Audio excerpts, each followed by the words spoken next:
Microphone 2. Hi, Cassandra Fryman, Delegation Ohio. I would also ask the same to seat in Ohio a new delegate who has not been seen before, and he is Brian Ellison from Michigan. Got it. Second? All right, we've got seconds. Any discussion? Any objection? Amendment passes. Thank you. Thank you, ma'am. All right, it doesn't appear to be any more discussion on credentialing. We'll move on to a vote. All in favor of the credentials report as amended, please raise your token. Put them down. All opposed. All right, we have a credentials report. We'll be moving on to the last item of business yesterday, which is the JC election. So I'm going to ask the secretary to display the results when ready. No problem.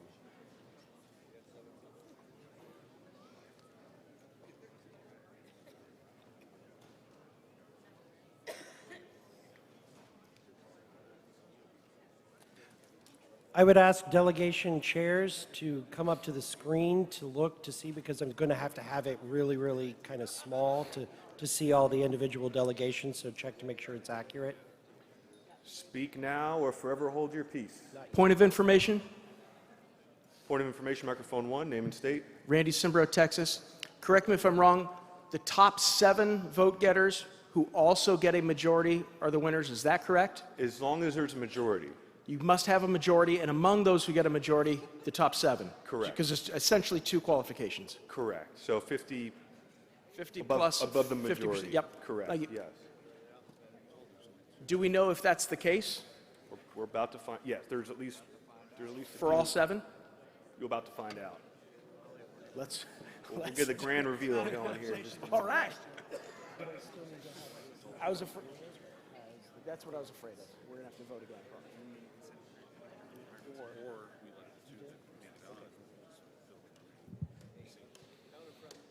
Or we could pass a rule saying automatically the next 5. Mr. Chair, Didn't get a majority, right? Microphone. inquiry on number 2, Mark Axon, New York. Are these in any particular order right now? No. Okay. No. Thank you. This is not helpful.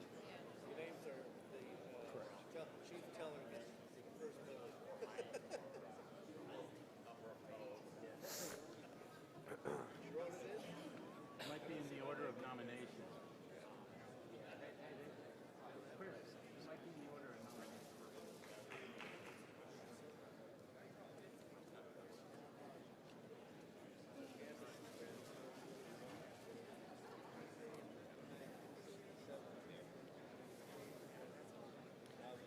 I'll now display the total results.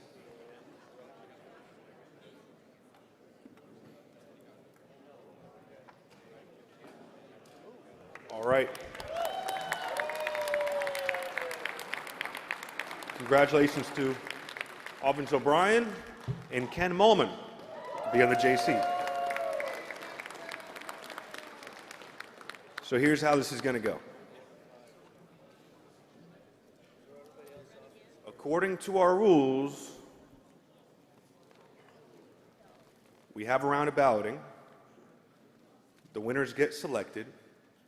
We have 2 winners. Those 2 winners get to fill the rest of the vacancies on the JC. Point of order, Mr. Chair. Which means the orders of the day is the chair's race. Point of order, Mr. Chair. Microphone 3. Paul Bracco, delegate from Virginia. We have a second round of balloting for JC. No, we do not. No. I'm ruling that we don't. Mr. Chair, I make a motion to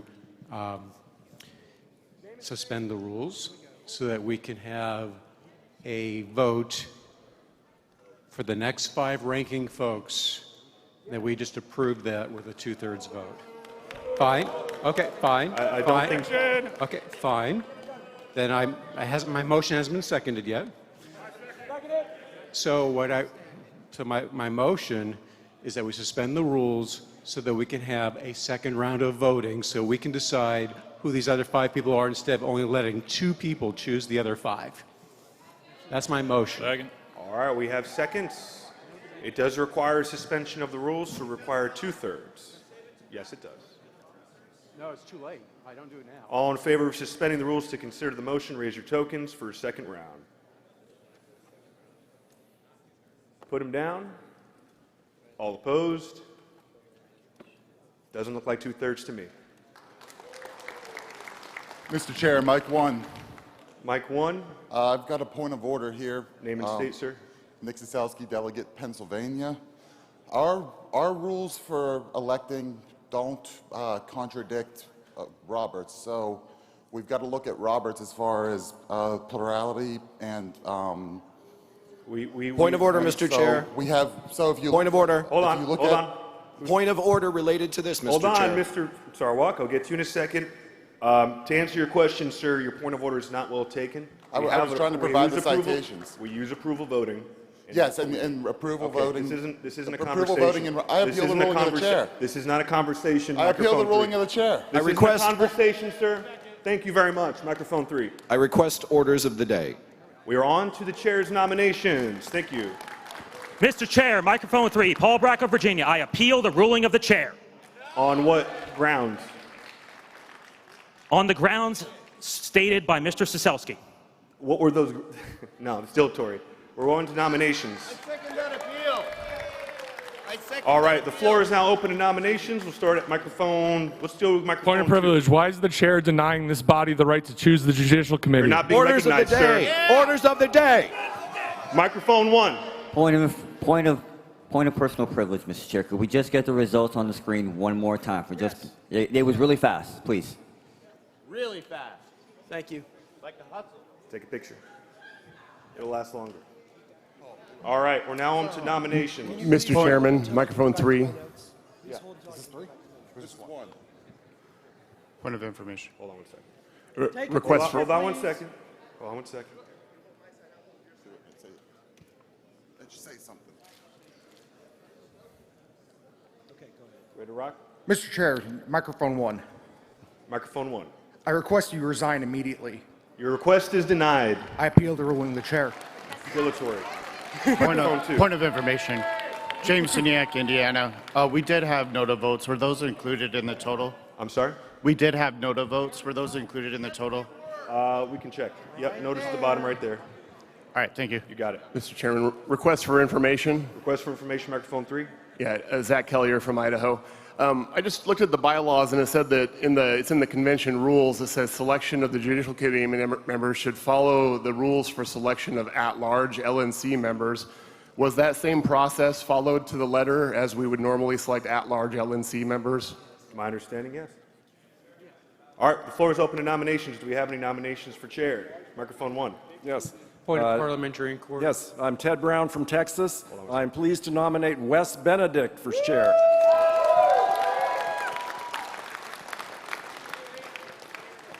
Microphone 3. Yeah, I apologize for bringing this up, Mr. Chairman, but my understanding, and maybe someone can educate me. Orders of the day! What are you asking, sir? Is this germane to nominations? It is not germane to nominations. It is a request for information. Okay, go ahead. On approval voting. Does approval voting require, in Roberts, multiple rounds? I think our bylaws are clear. I've already made my ruling. Microphone 1. Yes, Ryan Brown, North Carolina. I nominate Rob Yates from North Carolina for chair. Who was that? Who Can you nominated? repeat your name, sir? Ryan Brown, R-Y-A-N. Thank you, sir. Microphone 2. Stephanie Dossbach, Secretary of the State of Indiana. I'm here today to nominate Evan McMahon, Chair of the great state of Indiana. Did you get the name of the nominee?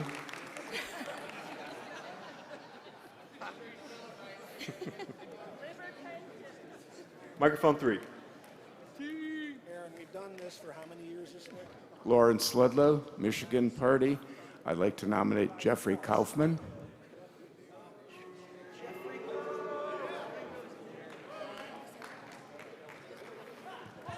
I'd like to nominate Jeffrey Kaufman. I got you.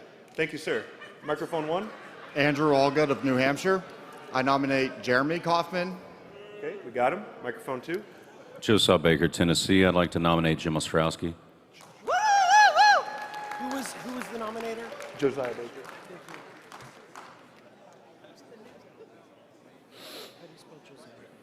Anybody else seeking to be recognized for nominations? Nominations going once. This mic. Microphone 3. Zane Placey from the state of Georgia. I'd like to nominate Stephen Phillips. Stephen Phillips. Who was the nominator? State your name again, sir. I'm sorry. Zane Placey. Zaneplacie.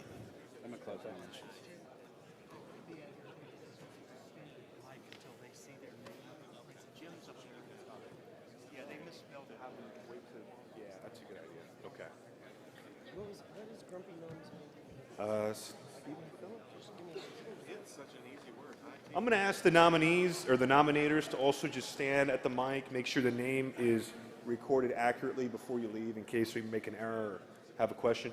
Microphone 1.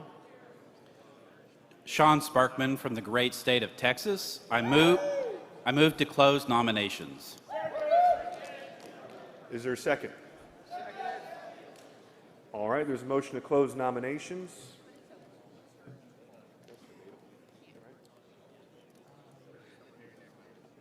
I will just say that everybody who's on the list that submitted is... Close nominations. 2/3? Okay. Yes, I do too. Is there any discussion on closing nominations? All right, hearing no discussion, we'll move on to a vote. It requires 2/3. Point of information. Hold on, we're in the middle of a vote. Sam Baker, Hold Tennessee. Hold on 1 second. We're in the middle of a vote. All in favor of closing nominations, raise your token. All right, put them down. All opposed. All right, nominations are now closed. Microphone 1. Thank you. What time was business supposed to start today? 9:30. Are you sure? Yeah. Okay. Yep. All right, Point of personal privilege. Mike 2. Mike 2. Vicky Hall, Michigan delegate. Could the font be made bigger now that we've shown the big screen so we can read what he's putting up? Absolutely. Thank you. So at this stage,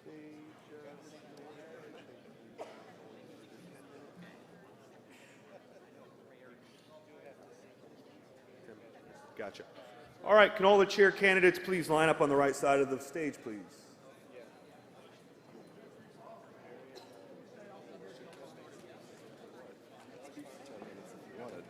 Okay, time? Excellent.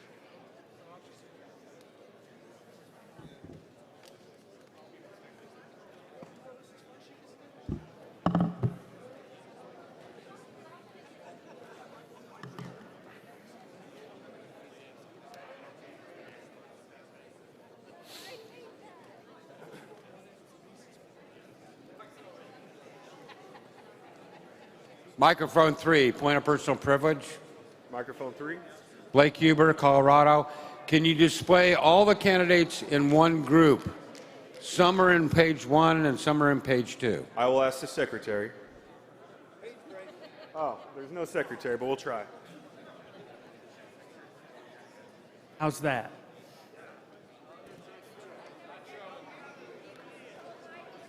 Sorry, I don't know how to do that. Ah, how's that? Mr. Chair, microphone 3. Could the secretary also make sure that the names are spelled correctly? Once he gets back on stage, I will ask him personally. Thank you.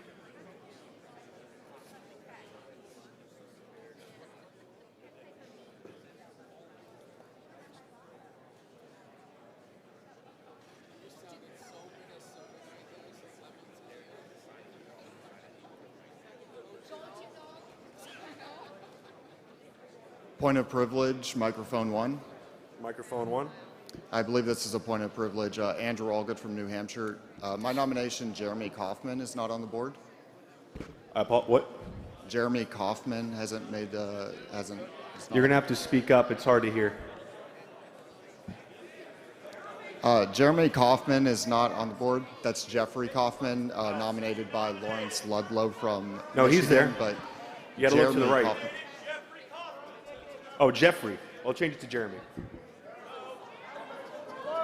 Andrew Allgood from New Hampshire has nominated this person.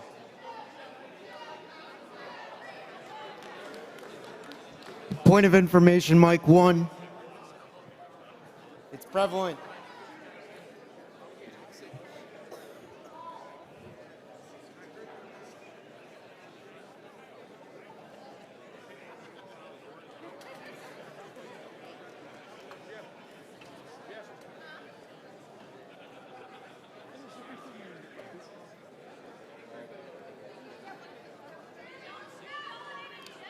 Point of order, microphone 1.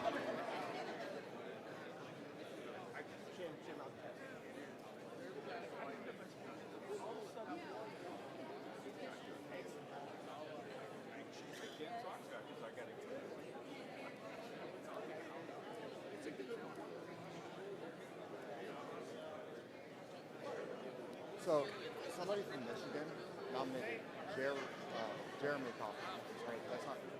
Wait, Jeffrey Kaufman. They nominated Jeffrey Kaufman. So that should stand because they nominated him, right?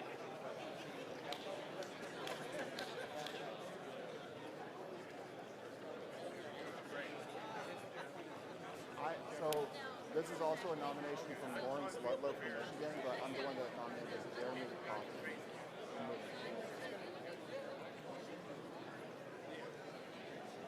I don't think we should ignore the error. So that was. It sounded to me like that was a valid nomination for whoever Jeffrey Kaufman is. So you have to have.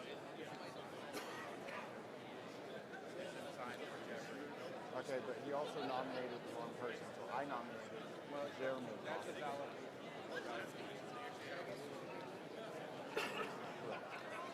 And that would be a point of information, right? I'm not super well versed in parliamentary. I renew my point of information on microphone 1, Mr. Chair. Point of information, microphone 1. Andrew Allgood from New Hampshire.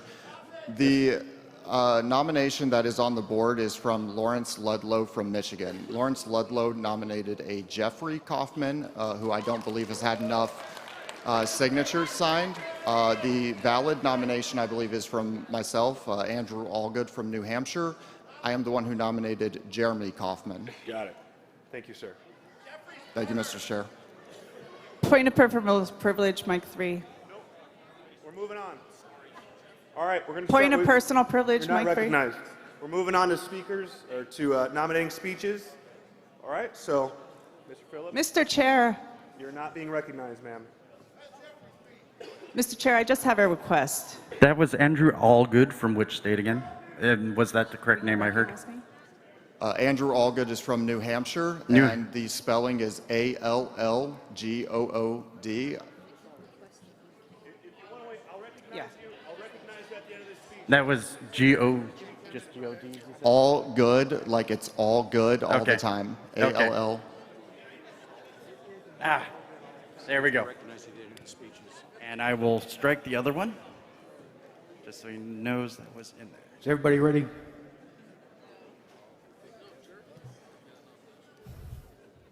Thank you for the nominations. The only thing I really have to say is this is a great institution. I appreciate everything that everybody does. But if you vote for me, you're retarded.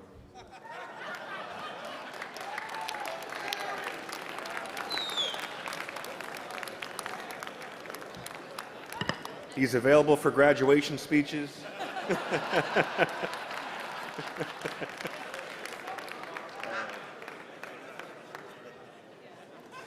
All right, next up we've got Mr. Yates. Go all the candidates!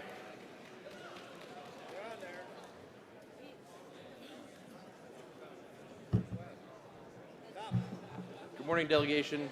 I am not Rob Yates, but I'm Ryan Brown. I'm the chair of the Libertarian Party of North Carolina. one of the best states in the union, I would like everyone to believe. I am happy to nominate Rob Yates for LNC chair. North Carolina in Region 5 gets a lot of praise, but behind a lot of what happens in North Carolina is my man, Rob Yates. He is a quiet driving force that stands behind the success of our state party and our national party. The rules say I'm allowed 10 minutes, but I'm not going to take all 10. And Rob is not going to be the kind of chair that determines success based on how long his meetings go or how well they're done. Every single thing Rob is going to do is if this is good for liberty, we will do it. If it's a waste of time, we will not do it. Also, he has assured me that he will rule every motion to save time out of order. So if you want a better convention next year, just vote for him.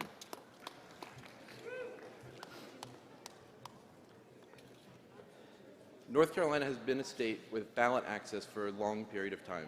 That's due to the great people who came before us. But right now, Rob Yates has been helping me in the state run candidates. He has been reaching out to every candidate. He has been promoting every candidate. He's been writing our newsletter. He's been fundraising. He's been working on campaigns. Rob Yates believes that running candidates is one of the best ways to increase liberty, among other things. I don't want to speak for all of his platform. He's got a package out there. But I will say, the legacy parties in America are failing. However, they still have a tremendous amount of propaganda. I like to joke that Rob is my propaganda guy in North Carolina because he knows how to message to the voters. So Rob, as chair, will make sure that the national party has significant messaging that appeals to the real people in America and not just the people on the fringes. Part of the problem is that voters do not want to hand their vote to a Libertarian Party which has some issues, and we all know them. But Rob is not one of the candidates who cares about fighting all of the issues internally all the time. Rob is going to be someone who will lead the fight for liberty to the voters, to the people, and to hopefully increase freedom in our lifetime. His highest goal is liberty, not just the party itself, but he believes that using this party is the best way to achieve liberty. Rob is a great libertarian. He has principles that are rock solid. His work ethic is amazing. I don't know how many times there's been messages at 2 o'clock in the morning. Hey, can you double check the newsletter for me? Can you do this for that? And it's not because he's being lazy. It's because he's working so hard doing other things. He just does not stop, and I'm so proud of him.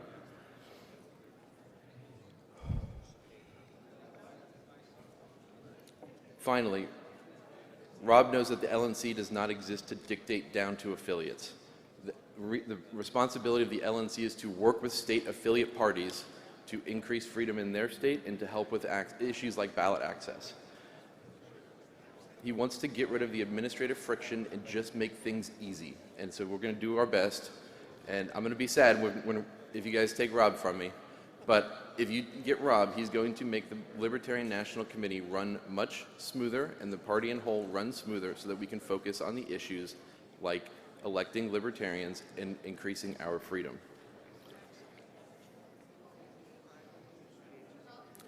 And with that, I proudly nominate Rob Yates for chair. Thank you.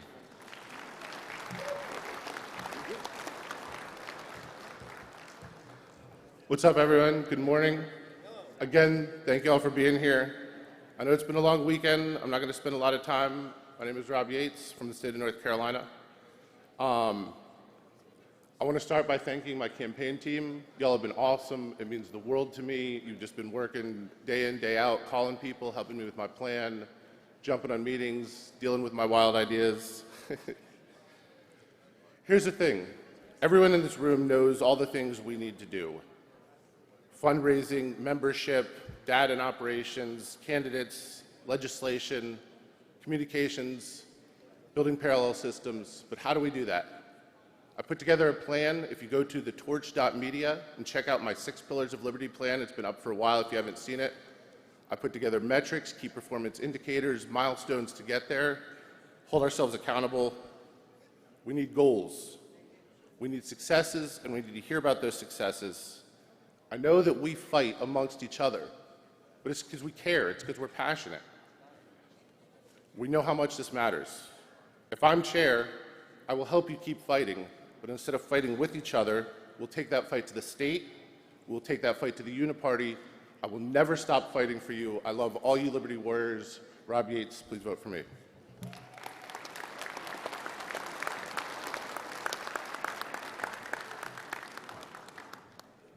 Next to the stage is Secretary McMahon. Oh, wait, hold on. I apologize. I was looking at the wrong notes. Next to the stage is Jeremy Kaufman.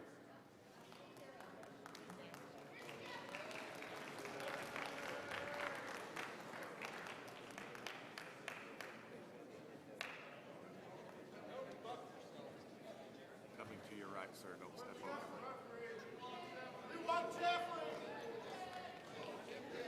Really quick as an announcement, if you lost your wallet, please go to registration. If you lost your wallet, please check with registration. Let me just say something before Jeremy comes up. All right? Don't react. Be calm. The time will go by. Let him say what he's going to say. Be cool. He's going to say some things. I don't know what he's going to say. He's going to try to bait all of us. Just let it happen. All right?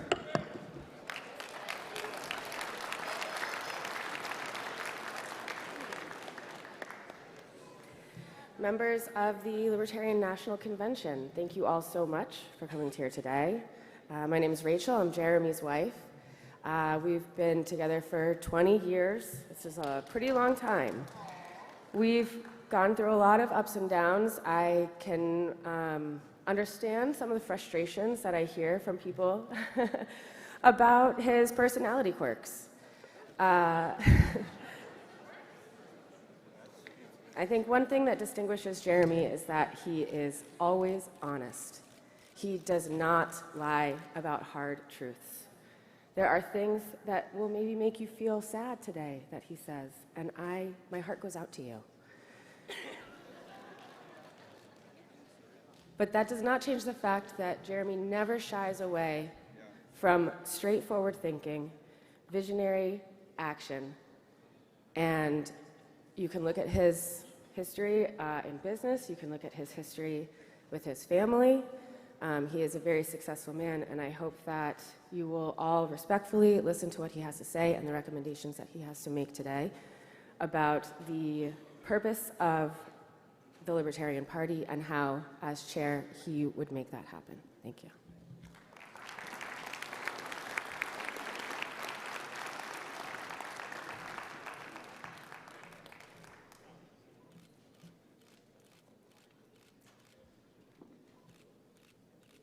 Hello, everybody. I wanted to start by saying thank you to the man most responsible for me being in the Libertarian Party.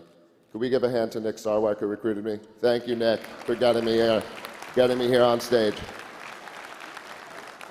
Nick deserves a lot of credit. Nick and I used to share an office together, and I got to see firsthand how he thinks and operates. And it was a different kind of libertarianism than we generally saw in New Hampshire. And so, as Rachel said, I am here to tell the truth. I'm not here to be nice. And there are hard truths that libertarians need to hear,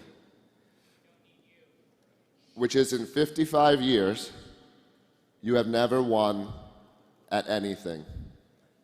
You have never won a single competitive head-to-head race against a Republican or Democrat. Not once in 55 years. And so you exist to burn millions of dollars, tens of thousands of hours, hundreds of thousands of hours of the time of people, selling them false hope. And I'm urging you to wake up. The definition of insanity is to do the same thing and expect different results. You've been doing it for 55 years. People here, every other officer, every other person running for this position is saying the same stuff. We're gonna raise money. We're gonna bring back Project Archimedes. We need to do it back like we did it back in my day. I used to have 100 people and we're going to do it again. Are you guys stupid? Genuinely. Like, are you dumb? Because the Libertarians in New Hampshire are not dumb. We win all the time. We have a strategy that works. We know how to be team players. You're a Republican. Thank you, Nick.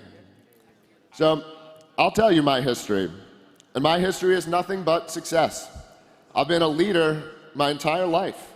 You guys will like this one, all the way back to when I was 16 years old and ran an 800-person guild in an MMO. Everything I've done.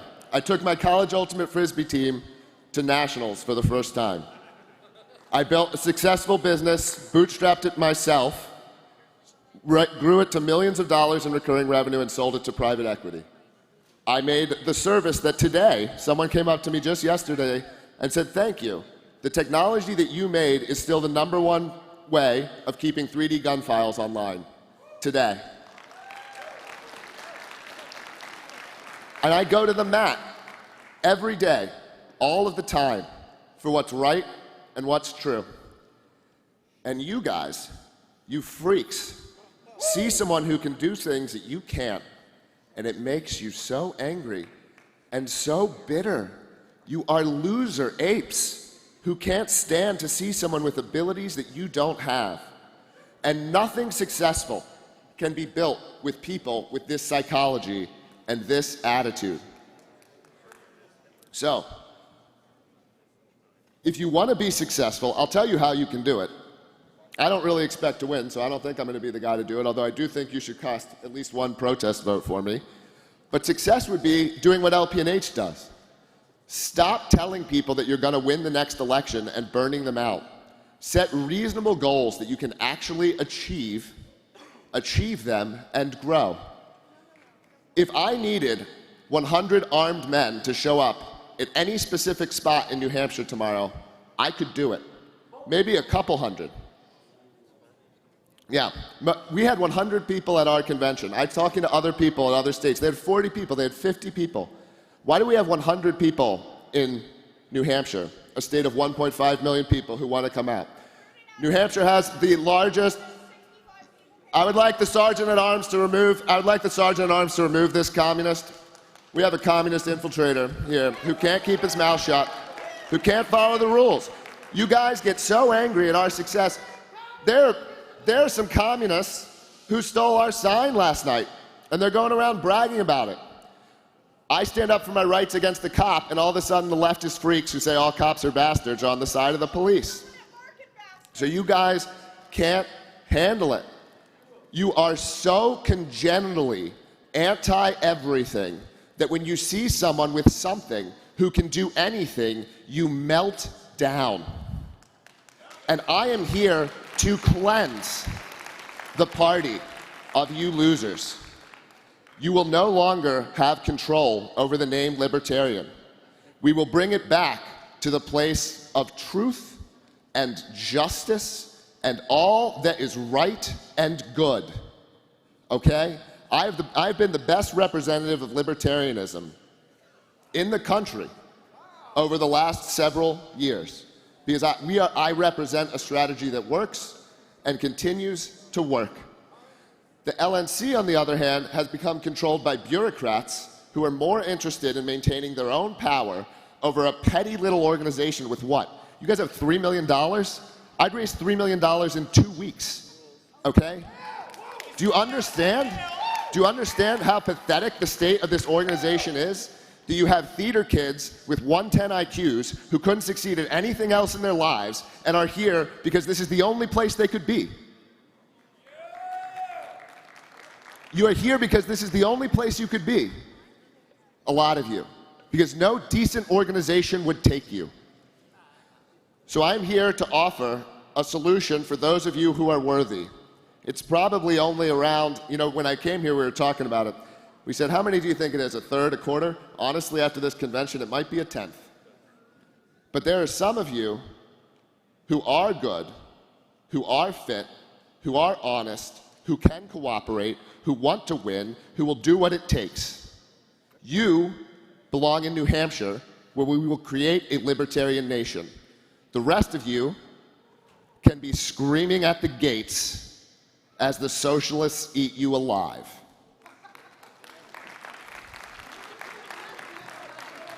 So, should I be elected chair? I can't actually end the Libertarian Party as chair, but I will get it out of the way to the best of my ability.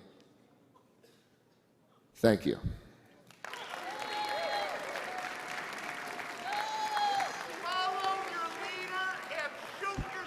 Hey. For the record, I was a jock, not a theater kid. Nerds.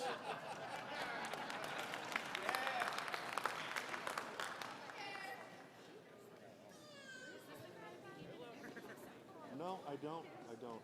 Come to order. Come to order. Unless you need one of these, you're fine. Okay? Your feelings weren't hurt. We're all going to survive. All right. Next up.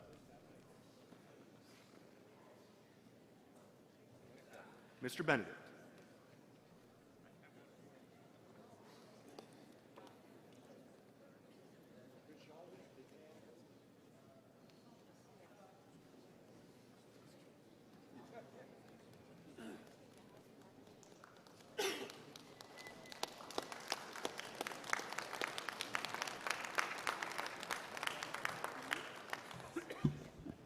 Good morning, everybody. My name is Jeffrey Neal. I stand before you to urge a vote for Wes Benedict as our next chair. Louder? Okay. Well, I mean, I'm tall, and we've had some short people talk. I'm sorry about that. I have had the pleasure of serving as chair of this organization for 4 years. 1 year of that, I served as executive director. And I do want to tell you that unless you've been in one or both of those positions, that what you out there see is just the tip of the iceberg.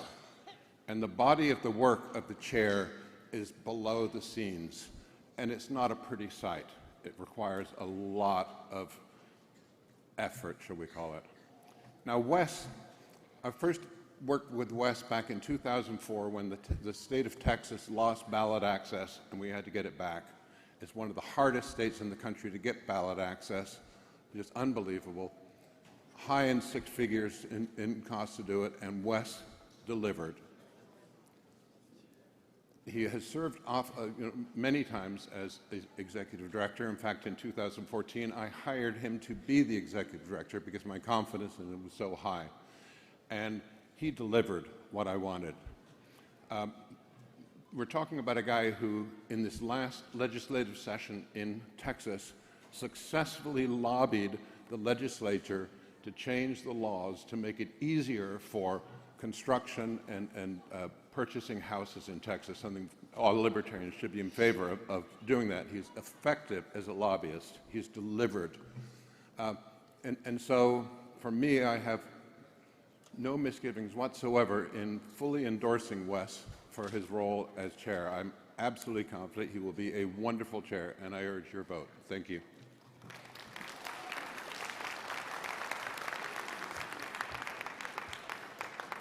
Yes, good morning, everyone. I'm Ted Brown from Texas, and I'm a candidate for U.S. Senator.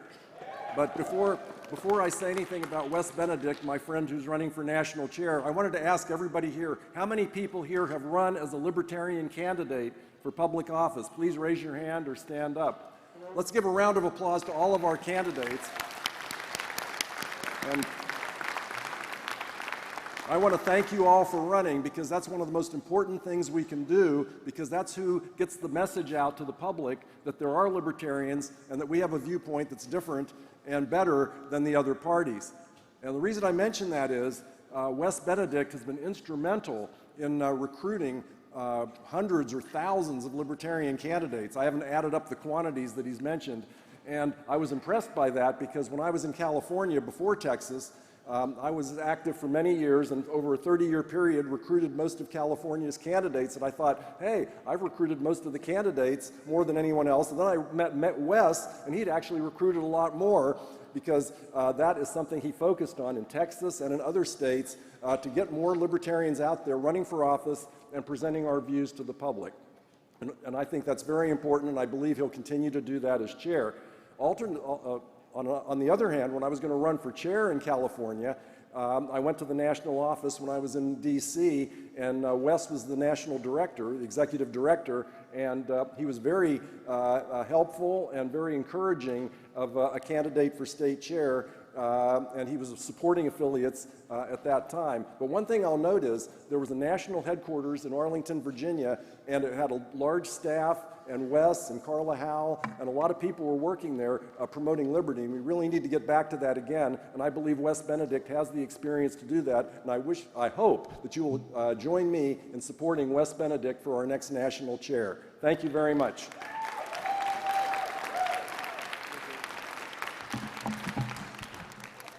Good morning. I'm Ryan Woodcraft, and I'm from El Paso, Texas. In May of 2025, I was elected to the Board of Trustees for the Socorro Independent School District. SISD has more than 5,000 employees, 46,000 students, and a budget of nearly $570 million a year. Over the past year, I've been a strong advocate for fiscal responsibility and the proper stewardship of taxpayer dollars. In the 25-26 school year, for the first time in a decade, SISD unanimously passed a balanced budget, maintained our fund balance, and lowered the property tax rate. These are basic things for libertarian ideology. It should not be outside of the norm. I'll continue pushing back against Austin's and Washington's influence over our local schools, but I need help. We need elected libertarians in our state and federal legislatures who are willing to challenge harmful laws that negatively impact our families, our communities, and end government influence in education. Most of the chair candidates agree that two measures of success for this party are candidates recruited and races won. If that's true, then we need more candidates. That's why I'm proud to support someone with a proven track record of recruiting candidates and supporting campaigns.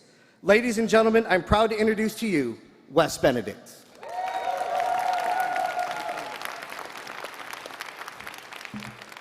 Thank you all for coming here today. I'm Wes Benedict from Austin, Texas. I'm running for LNC chair. I served as executive director in the national headquarters for 8 years. It's not an easy job. I served 4 different chairs, so I know what the job of chair entails. Since I left in 2018, I think there's been 5 or 6 executive directors. That's just to show it's not a very easy job to do or a job to keep. The job of chair is a volunteer position. It takes time. I'm interested in putting time into building up this Libertarian Party again because we need a successful third party. We need a successful third party that supports freedom on every issue, and that's the Libertarian Party. I know some of you are new here today. A lot of you have been here for decades, and I want to make sure that the time and money and effort and the campaigns that you've run, everything that you've put into fighting for liberty continues. Doesn't just go to waste. The party has been shrinking for a few years. The Libertarian Party of Texas was shrinking for a while, and I turned it around. I recruited a record number of candidates in 2006 and 2008 in Texas. 1 year in 2021, after leaving the executive director position, I worked on a project with the Libertarian Party of Pennsylvania. I spent 3 months full-time working on that. I sent a letter out to about 10,000 registered libertarians in Pennsylvania. I said, call me or text me or email me 9 a.m. to 9 p.m. 7 days a week. If you file to run, the deadline for Republicans and Democrats has already passed, and so if you file, you'll be the only candidate on the ballot unless there might be an independent, but you almost certainly win. And believe it or not, that letter was very successful. Hundreds of people responded.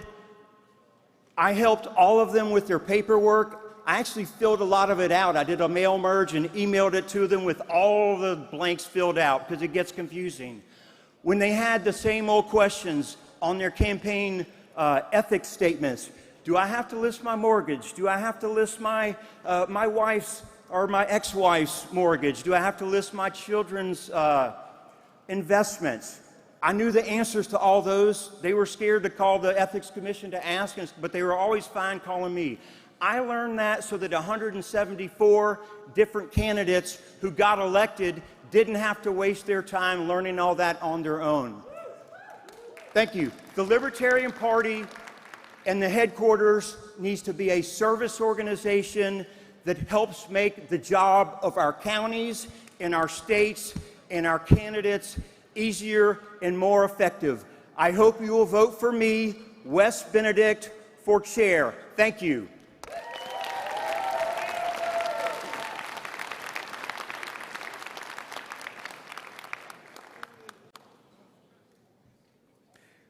Next up, Mr. Jim Estraki.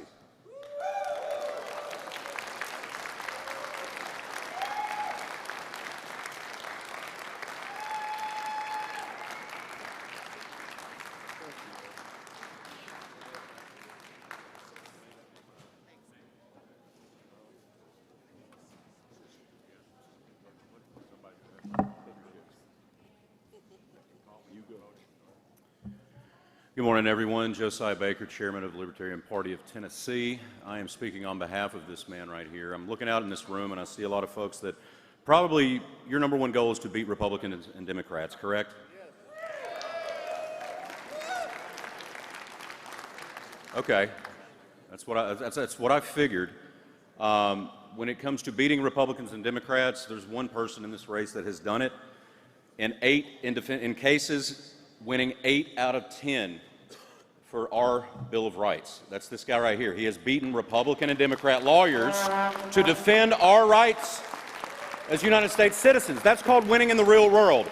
We are tired of libertarian Game of Thrones drama. We want to be taken serious as a party, and the man right here is the man that will do that. He is not a caucus man. He is a man in the real world making change for liberty. You want people that beat Republicans and Democrats? This is the man right here. I am proud to endorse Mr. Jim Estraki.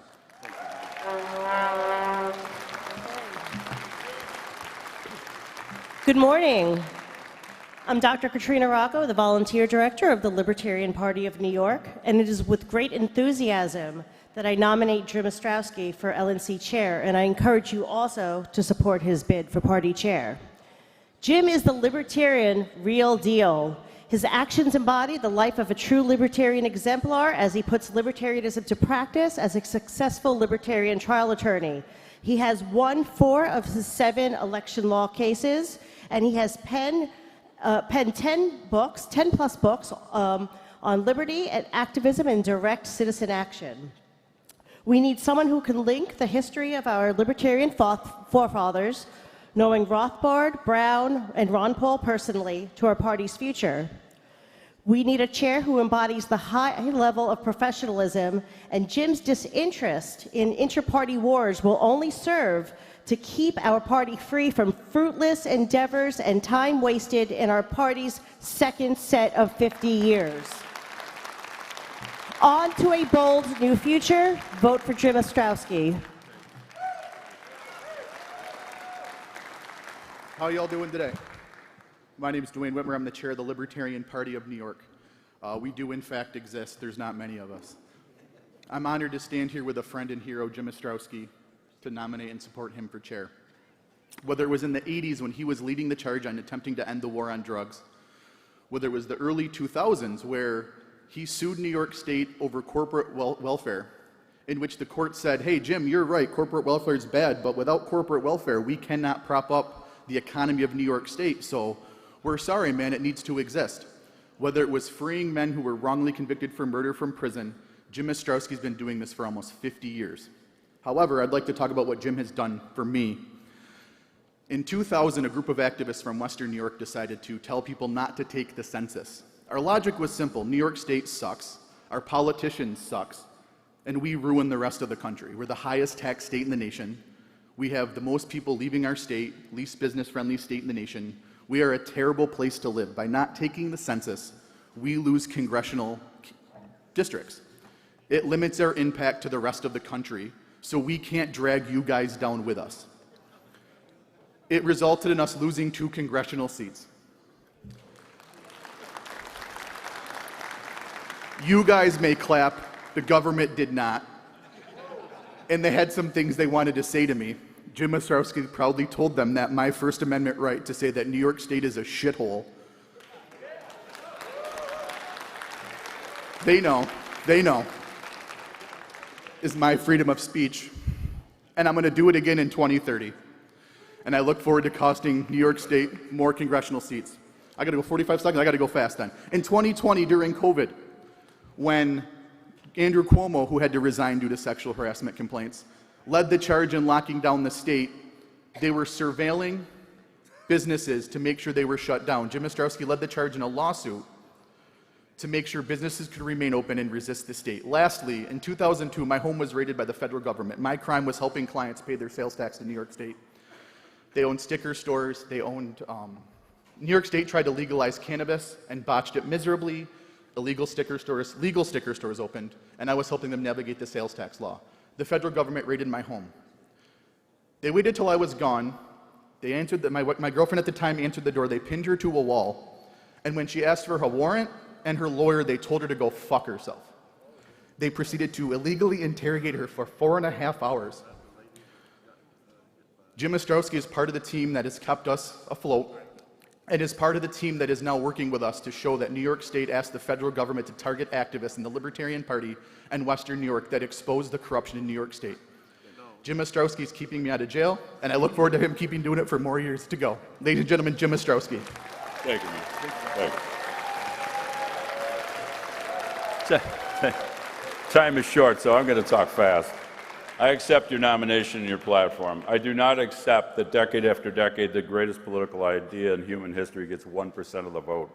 I have set forth a comprehensive program to do much better and do it very quickly, and we can make the Libertarian Party a player in American life at long last and before it's too late. We need new ideas to recapture the positive winning vibe that drew me into the movement 47 years ago. We need a new strategy of direct action. We need new marketing and a new logo, and I will appoint a special committee to do that. We need to hold the first ever dedicated international strategy conference this year. And yes, because 90% of Americans after 50 years still don't know what a libertarian is or about the glorious history of our movement dating back to 1646, we need to at least form an exploratory committee to study the creation of a brick-and-mortar Libertarian Hall of Fame. Go big or go home. And yes, we need to start getting serious about beating Democrats and Republicans in political battles, starting with focusing national resources on Jeremy Todd's campaign to fill Thomas Massey's seat.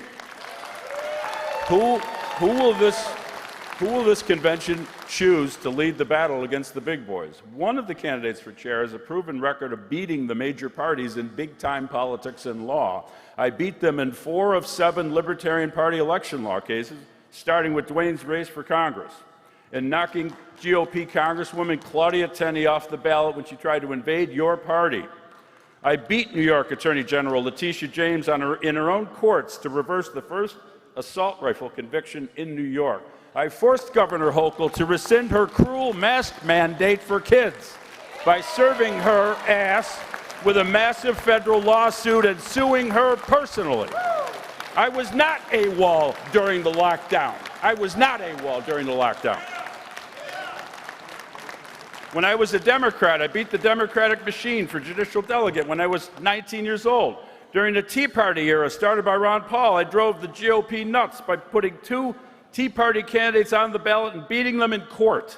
The state Senate candidate got 11% of the vote, not 1% of the vote, 11% of the vote, and is now a state assemblyman who has a book, Government Schools Are Bad for Your Kids, on his desk on the assembly floor.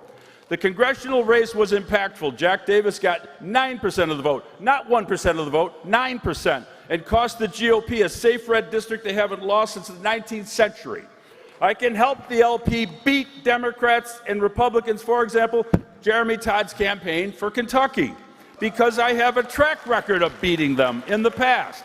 Finally, on policy, I worked with my friends Roy Childs Jr. and Milton Friedman to help create the drug legalization movement in the late 1980s. We did succeed in reversing the Rockefeller drug laws. Senator Gallagher, I know some of you people remember him, and many odious marijuana laws. In conclusion, I have a platform with a vision of making the LP a player in American life. I also have a record of winning at big-time politics, policy, and law for 50 years. I humbly ask for your support. Thank you.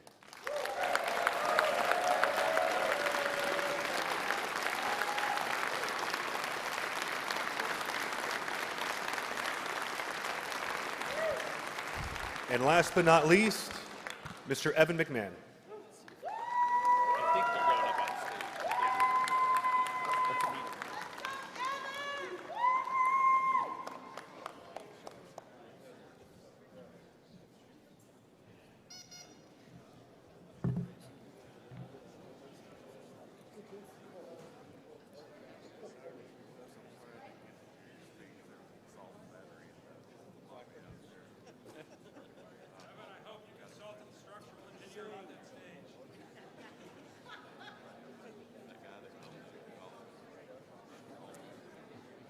I hope we can fit them all.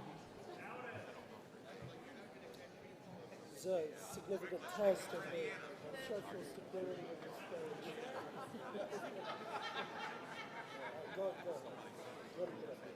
Good morning and libertations. I am Lori Schillings, Chair of Hamilton County, 5th District Representative to the State Central Committee, and the current Secretary of State candidate for the Libertarian Party of Indiana. I want to thank each of you for being here and doing the work of liberty, even when it is time-consuming, thankless, and self-sacrificing. I have seen firsthand for the past 8 years how Evan McMahon has done this work. And I want you to remember how important that work is today. It is important to our party, to our country, and for our future generations. Our party currently stands at a crossroads. We can continue chasing chaos and division, or we can choose growth, professionalism, and we can choose real leadership. Evan McMahon understands that a political party exists to do more than to debate. It exists to organize. It exists to win trust, to run exceptional candidates while expanding our message to new people. He brings competence, he brings deep knowledge of the liberty movement, and most importantly, he brings the temperament to lead. The Libertarian Party deserves leadership that is serious about its future. I am proudly here to nominate Evan McMahon for chair of the Libertarian National Committee, and I welcome our future chair, Evan, to the stand.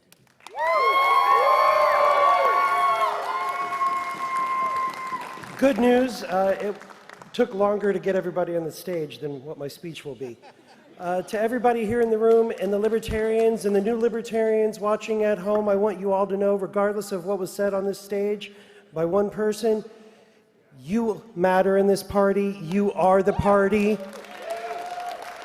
You are what's right with this party.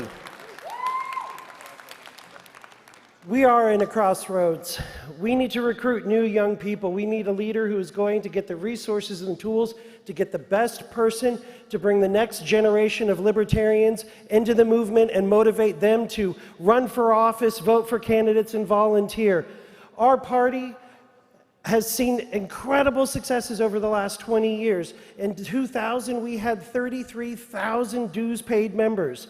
My pledge to you is by 2028, we will double that number and be at 66,000 dues-paid members of this party. We will have people going out to support the candidates by door knocking, phone banking, putting out signs, donating to the effort, working with their county parties, running their state parties, and that is how we will elect people to office and change this country. We will end the bureaucracy through the next generation of our membership. If that's the kind of growth that you want, if you want to see this party succeed, I encourage you to vote for me, Evan McMahon.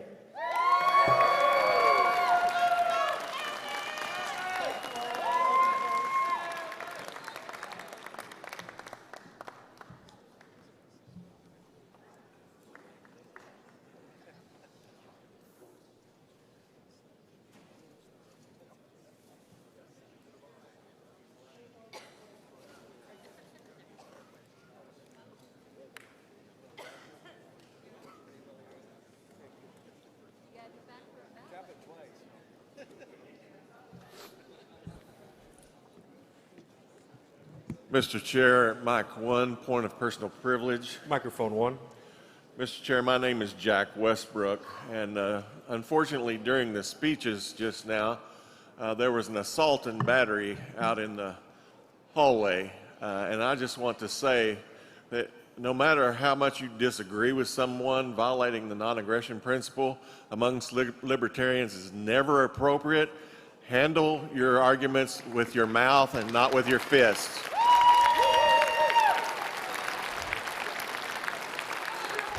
And fortunately, the guy got arrested. I would ask my Vice Chairman, Paul Dar, to take the gavel. Mr. Chair, point of personal privilege, Mic 3. Yeah, I promise. Yes, ma'am. Kat McElroy, California. Go ahead. Repeatedly over the weekend, it was requested that you repeat votes so delegates know what they are voting for. This morning in particular, although business has started late every single session and there was a keynote scheduled for today, we started on time. All the votes were rushed. Things were not repeated. This is unacceptable. This is pushing things through.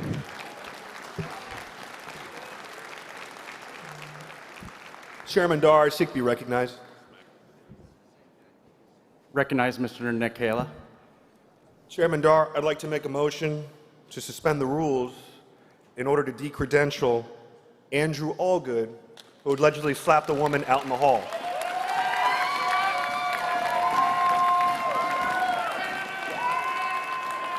It has been sufficiently seconded.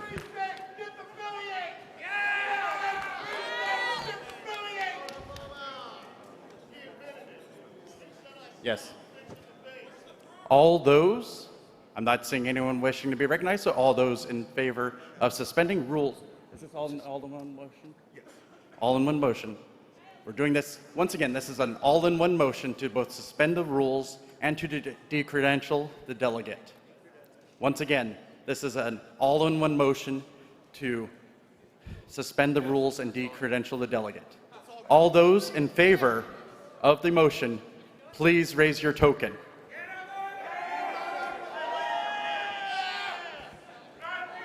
Lower your tokens, please. All those opposed, please raise your token. Motion passes. Mr. Chair, I believe that is out of order. I don't believe there are any bylaws. Well, it was a suspension of the bylaws, but I don't believe that it is even in the platform of the LP to allow that kind of a proceeding to decredential someone that fast without The body is able to suspend the rules. Your point of order is not well taken. Thank you. no due process whatsoever. I hand the gavel back to Chair Nikela. Stay nonviolent and you'll get gone too. Throw a punch. Throw a punch. Thank you, Mr. Dar. All right. Orders of the day. Have us at a vote. Mr. Chair, if I may, Dan Zimmer from Michigan, with all due respect and having no tolerance for inappropriate use of force, it's been called to my attention allegedly that this was a physical altercation resulting from an alleged theft of property. Is that your understanding? I don't know, but even if someone steals your property, you're not supposed to. But we're not Point going to of debate order. that. This is out of order. All right. So we're going to proceed to the orders of the day. So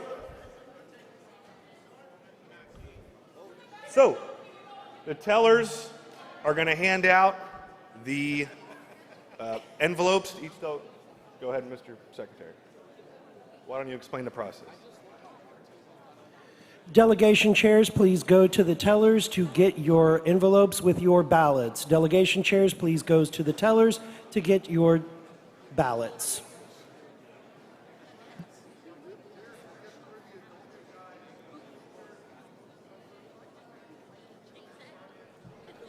We are currently at ease during balloting.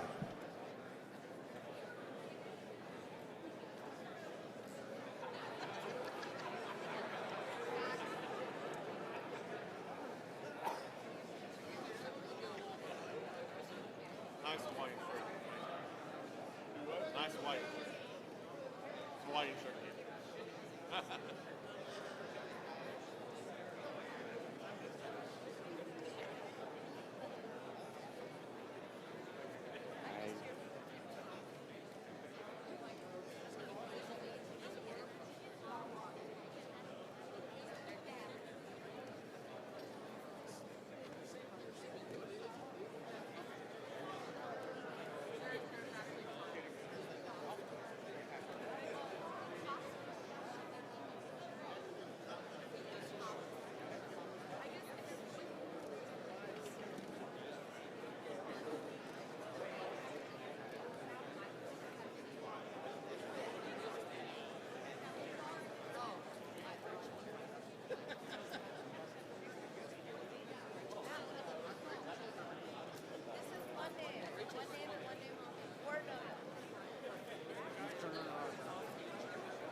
Mr. Chairman, Jeff Orrock, Colorado, microphone 3. Yes, sir. Has This some is interrupting delegates who motion. are wondering if this is a single vote or an approval vote ballot.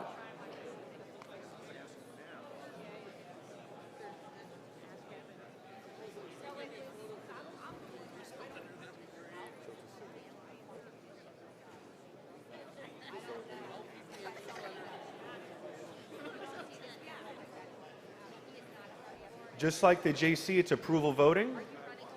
Thank you. Approval voting. Thank you.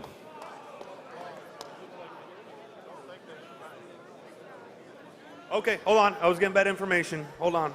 Hold on. Hold on. Hold on. Hold on.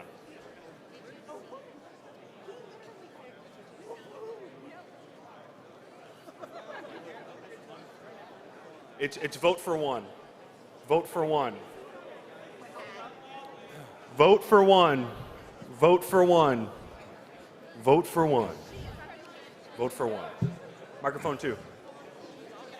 I'd like to make a motion to allow debate hosted by Nate Thurston of Tennessee with the qualifying vice chair candidates during the tabulation of votes for chair. All right, that would be a suspension of the rules. Does everybody understand the motion being made? Okay. No, Mr. Chair. The delegate is making a motion.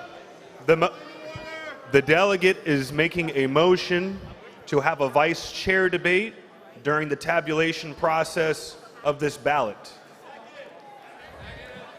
All right, it would require suspension of the rules. It is Point not. of order, we're in the middle of a vote right now. We can't make motions while we're casting the ballots. We haven't started casting ballots. Yeah, we're at ease.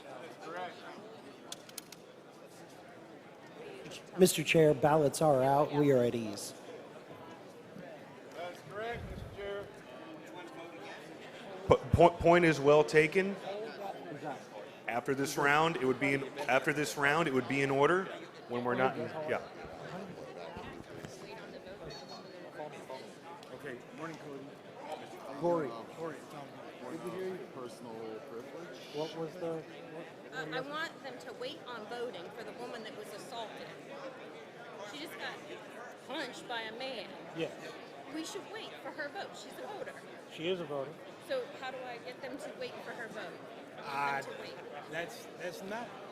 There's not really a motion for that. She was just assaulted by a party member. I understand. I'm trying to process your... Please make sure, look around you to see if you are standing at one of the microphones and talking. We can hear your planning and scheming.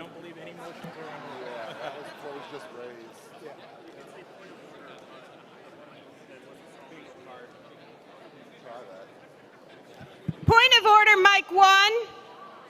I'd like to pause the voting for the woman that was just assaulted. I'm Lola Peltier from Pennsylvania. We cannot pause the vote. Then get her a ballot so she can vote. Otherwise, you're inhibiting it. She has to be on the floor to vote. If you She have was an alternate- assaulted. If you have an alternate, you can sub them in. She's outside waiting for an ambulance. This woman was just assaulted. Ma'am, please. Chair, you're inappropriate. I'd like to take you outside.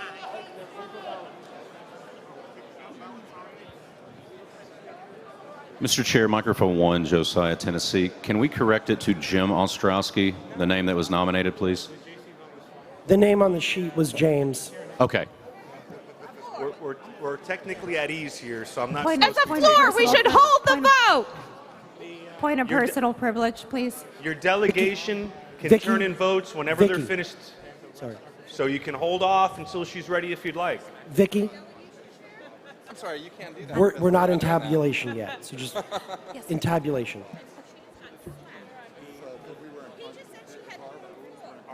We are at ease. I'm not going to be recognizing anybody until we get to tabulation.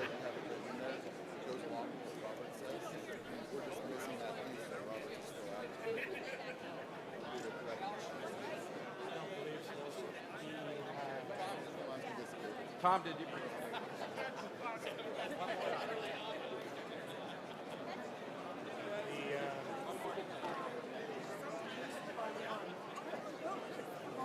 No, I think it's because 50% was so attached. And we get, there is nothing.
Good? Good.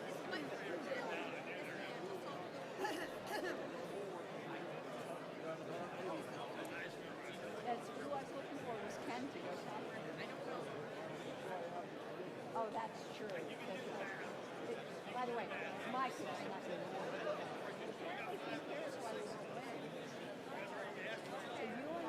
Okay, I'm totally kidding. responsible.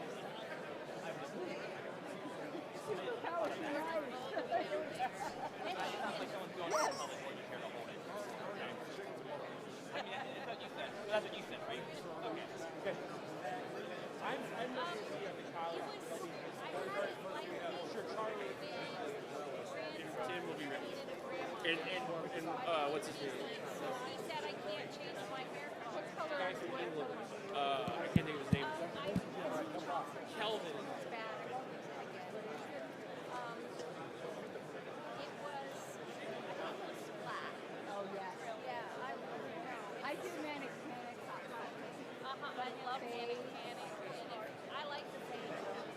All right. Well, I'll. I don't like it all over everything, so I don't usually use it.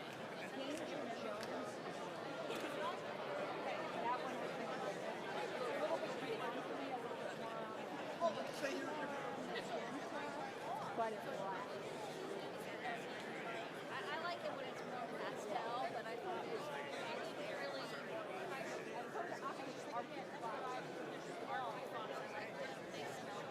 they have the same thing when they mess up all their cows. A long back. Okay, I'm gonna go try to find Ken.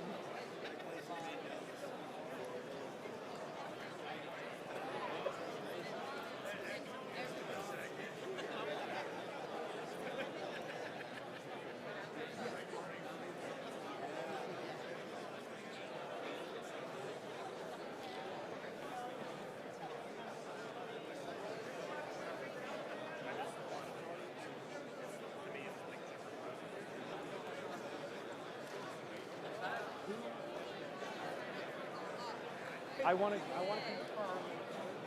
I'm a man.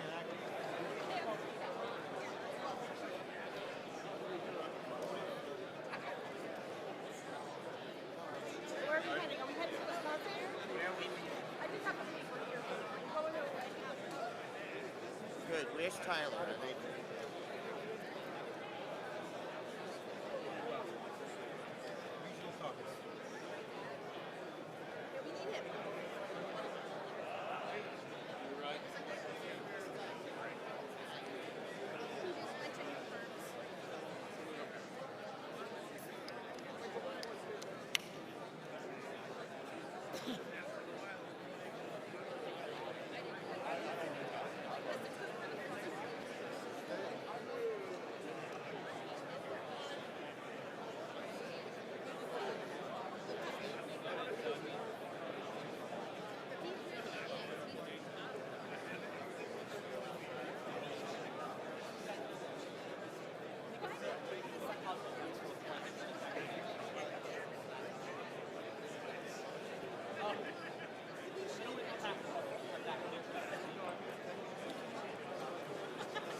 I gotta go.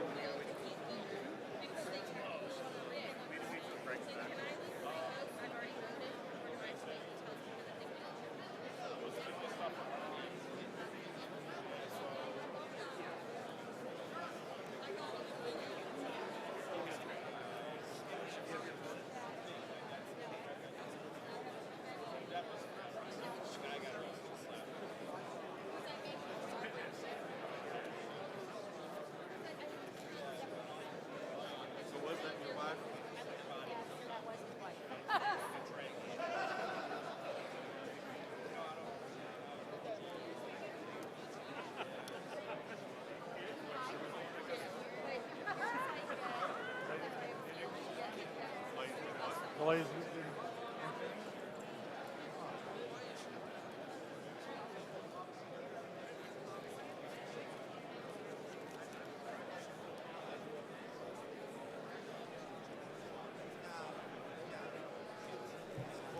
Hey folks, public service announcement. If you're going to large MAFSET, if you're an invited guest, you're a state chair, just some instructions. You're going to a room called the Monroe Room, which is not the A through F. And we'll announce this again. You need to go up to the Sky Bridge, and there's additional signage that's been put up. You're going to the Monroe Room if you're a state chair and you're going to be attending large MAPSET. It's wonderful. I can only speak of what they've done for Rhode Island in terms of legislation and lobbying for ballot access. So please, please, please. And if I could ask for to come up to the stage, the America's only elected district attorney, can you join me up at the stage right away? I should say America's only elected Libertarian district attorney.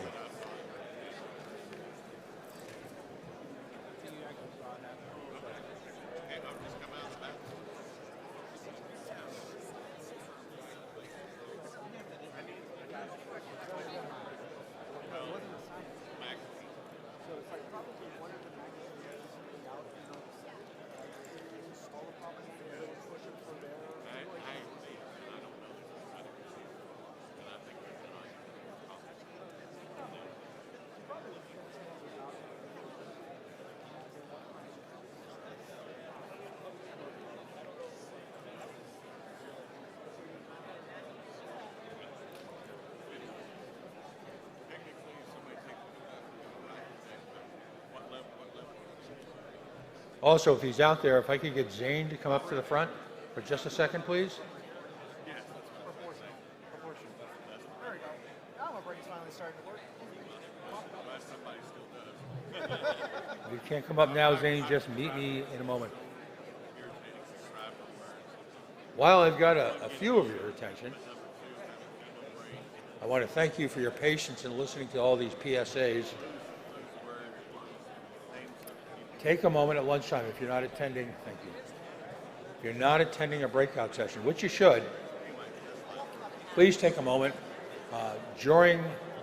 When we organized this convention, we made a promise to ourselves that we would not insert breakout sessions into the middle of the day. So that's why we've had them early in the morning and on the lunch break. So remember, there's one more training session to finish up. If you don't have a package and one of these intrigues you,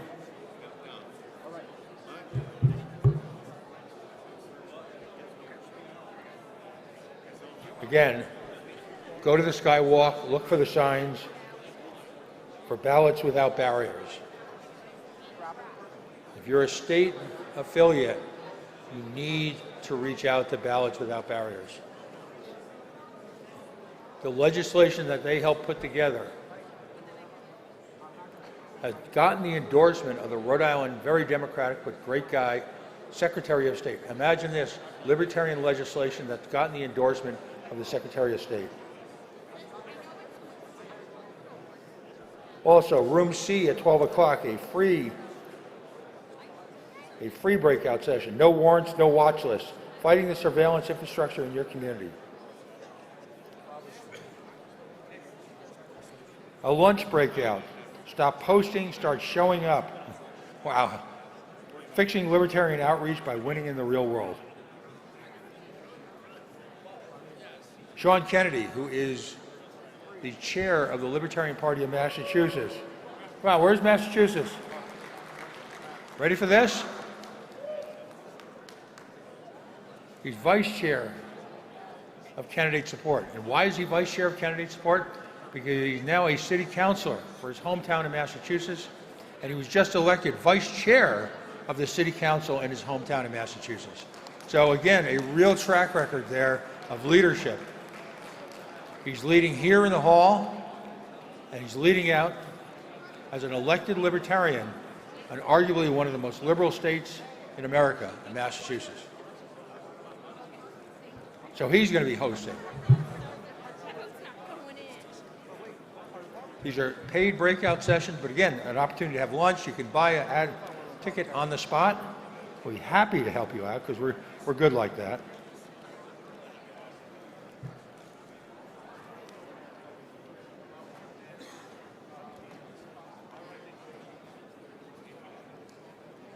And if you're a fan of Rob Yates, one of our candidates for chair, he is going to be speaking alongside of Sean Kennedy. So Rob, wherever you are, thank you for your service and doing this breakout session. Again, I want to repeat, this building, this beautiful convention center slash ballroom slash hotels, is this interesting mix of pre-war architecture with a beautiful building grafted on the top of it. I can tell you it's been a little bit of an adventure for folks like me to get around. Go up to the Skyway, so there's no frustration.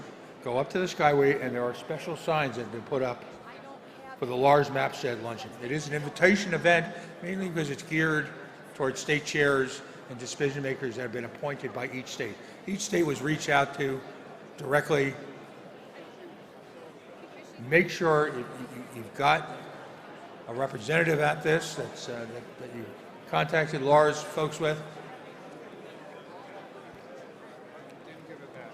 Very unlibertarian. There are a lot of folks in the LNC who advocate for lobbying in addition to petition signing.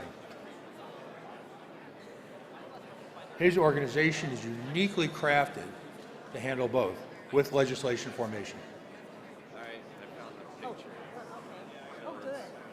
Well, that's what I was actually just saying. We've actually put up special signs. Very good. Thank you. If you're maybe perhaps timid about going out into the wide world of the DeVos Convention Center to find this building, just go to Lars's booth out in the hallway, and there will be a tour guide waiting for you to usher you personally into what I think is going to be one of the best events and one of the most practical events at this Libertarian National Convention. And of course, I sound like a broken record, but there's a real opportunity while you're here tonight and this afternoon, outside of business, to work with the people at Zano. For a lot of folks, you might be reluctant to dive into crypto, particularly if you come from a certain age bracket. Boomers. Well, whether you're an expert in crypto and want to discuss the privacy aspects, they're going to be here all day today. You get a break at lunch, go see them. There's going to be some scheduled events tonight, go see them. There's going to be a breakout session with them at the end of lunch today. Please go see them. And again, tickets are available on the spot. Or let's just say you have a couple of tickets left from your gold package. For the folks who are nice enough to buy the welcome package, the gold package, as well as any of the other packages, we thank you for your support of the convention. But take advantage of them. Use those tickets. We've had some powerful speakers and we've had some powerful presentations out in the grand hallway. You're here. Invest a little bit of time in your financial future and understand, and this is critical, understand the looming danger in central bank digital currency. My good friend Aaron Day will tell you it's not even looming, it's here. Once again, libertarians are right. We predicted this. We told you this was going to happen. So while you're here, take a few moments. We are just waiting for all the ballots to be received.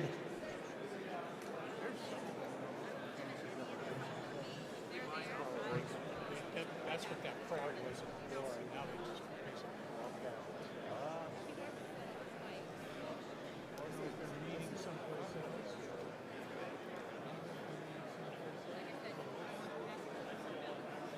There's a lot going on right now.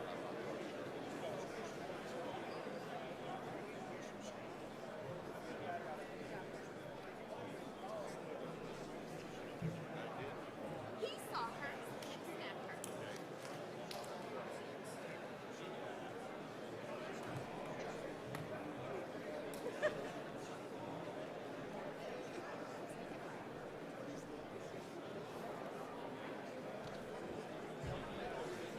Folks, we're going to be honoring your wishes to keep speeches within an amount of time that we are co-working, if you will.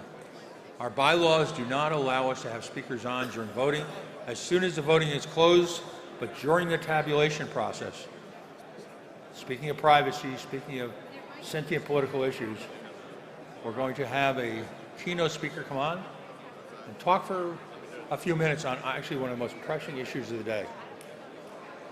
All of us spend a great deal of time hating on the media. And as someone who works in the media, I can tell you, you've got due cause, especially these days. They have abdicated their role, and some would say their responsibility, in shining a light on the government excesses that we work to protest. So we're just waiting a moment. When I get the thumbs up that we're going into the tabulation process.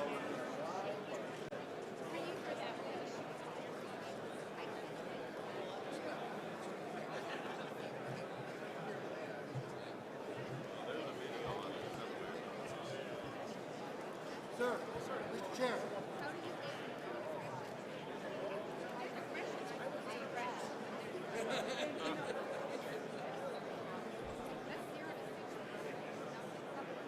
Not yet. We haven't started tabulation. We're having a very brief keynote, and then I know you've made arrangements with. So good job.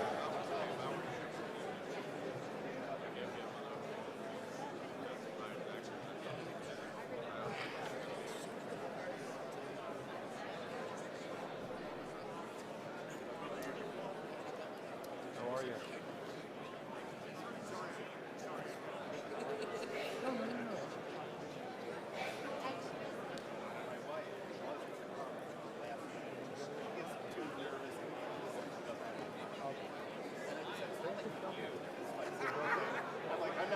Texas delegation chair to the teller's pit, please.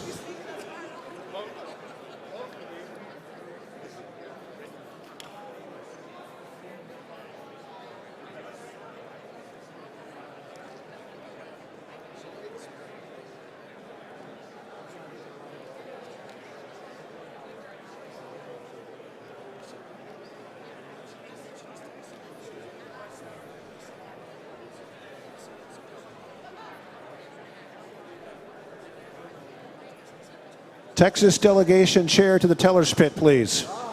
Texas delegation.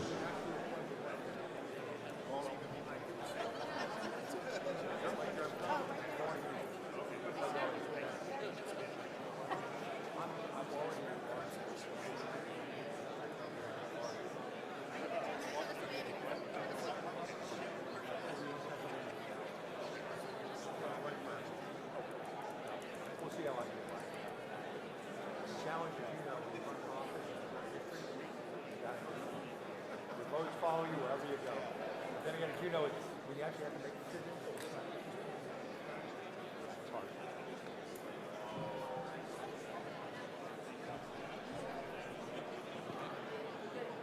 So again, folks, if you want the easy way and you're going to Lars Mapsted's organization to really have a great lunch, but more importantly, have an in-depth conversation about ballot access, I will tell you what's frustrated me over the years, and I've been lucky enough to petition in a number of states, and I mean lucky, because I met some great people. The petitioning process drives me insane. The notion that we take our best people, all of you, and we put you on a street with a clipboard. I think one of my most favorite exercises in petitioning was petitioning for Larry Sharp on the Lower East Side of Manhattan. That was an illuminating experience. But let's continue to petition hard, but let's continue to figure out new ways to both legislate and lobby.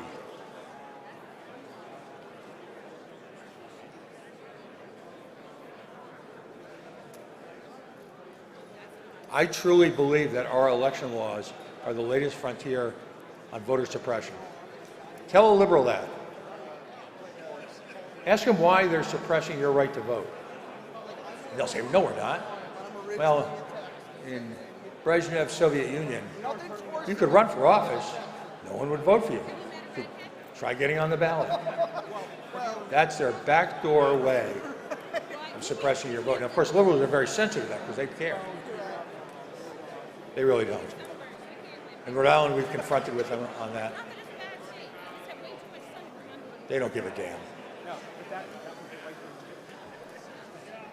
And again,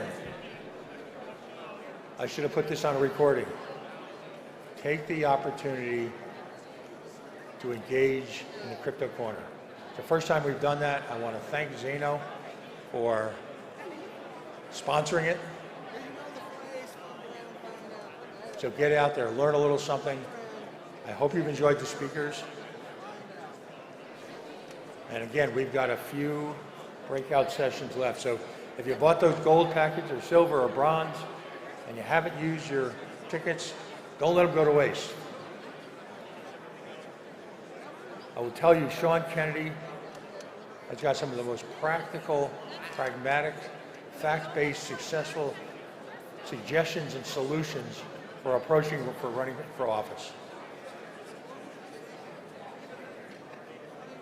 It's great to chat with people over chat rooms. Having that conversation in person, invaluable. All right. Folks.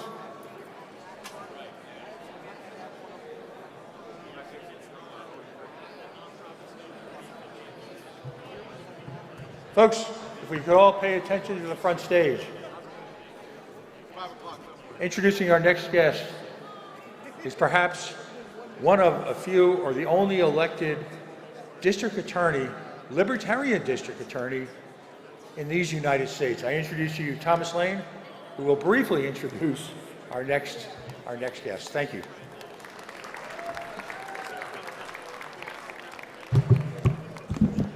Good morning. My name is Thomas Lane from the state of Iowa. I graduated college. I went to LSU. There's the Louisiana delegation. Got my master's and PhD in political science. I taught at a university, taught American government, political philosophy, and constitutional law. Then I went back to the state of Iowa, earned my law degree, and almost immediately after graduating law school, ran for district attorney as a Libertarian in Greene County, Iowa. And in 2018, I became the first Libertarian to win an elective partisan office in the state. And then in 2022, I won again. And now, I'm running for the United States Senate for the state of Iowa. Now, I'm not actually your speaker. I'm here to introduce your speaker, but they told me that I could tell you why I'm running. And I'm going to do that briefly and then introduce the person you're really here to see, Mr. Ford Fisher. But I want to explain why I'm running for the United States Senate. On August 25th, 2025, Donald Trump issued an executive order purporting to make it a federal crime to burn the American flag. Now, the irony, the paradox is that by making it a crime to preserve the flag, he was destroying what it represents. When we pledge allegiance to the flag, we pledge allegiance to the republic for which it stands. And as our chairman quoted Machiavelli in his opening, I want to say one other thing that Machiavelli said. He said there's only two types of government under the sun. Government in which power is concentrated, or government in which power is dispersed and fragmented and held in check. In monarchies, power is concentrated in the hand of one person. In aristocracies, power is concentrated in the hands of a set of families defined by birth or wealth. In democracies, power is concentrated in the hands of the majority. And as we as libertarians know, Concentrated power is unchecked power. Unchecked power is arbitrary power. And the greatest threat to liberty is arbitrary power. In a republic, power is checked and fragmented, dispersed, preventing the concentration of power. But what has happened in the United States? Power is increasingly becoming concentrated in the federal government, and especially in the person of the president, Republican or Democrat alike. We are now governed not by laws passed by Congress, but by executive order. We go to war not because of declarations of war passed by Congress, but because the president unilaterally takes us to war. What will be on the ballot this November in every race in which there is a libertarian running is not a choice between a Republican, a Democrat, or a libertarian. The choice is between tyranny and liberty, between concentrated power and checked power. Let it not be said of our generation that we were the generation that allowed the torch of liberty to be extinguished. Let's save our republic. You will see on your tables a flyer has been passed out. What we can do to save our country, to save our republic, donate to candidates who are running for elective office. Every one of you can afford $10, $20, $50. We have many great candidates. Please go to my QR code, go to their websites, donate, and let's save our country. Now it is my pleasure, my privilege to introduce our keynote speaker, Ford Fischer.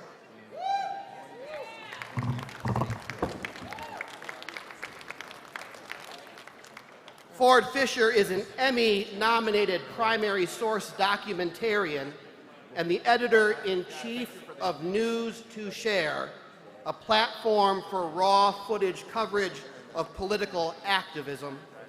His work has been featured in Oscar, Emmy, and Golden Globe-winning films and documentaries. His credits include Borat 2, Black Klansman, South Park, and several episodes of Frontline on PBS.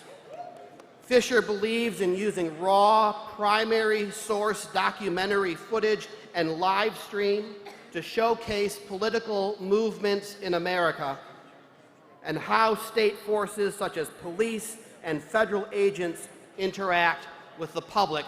Please join me in welcoming our keynote speaker, Ford Fischer.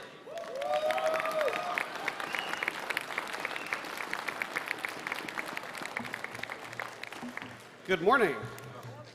Firstly, if I was to wish or want the body to wish my wife a happy birthday, would that be a point of inquiry or a motion? Point of personal privilege, I'm told. So her name's Hala, and 3, 2, 1. Happy birthday, Hala.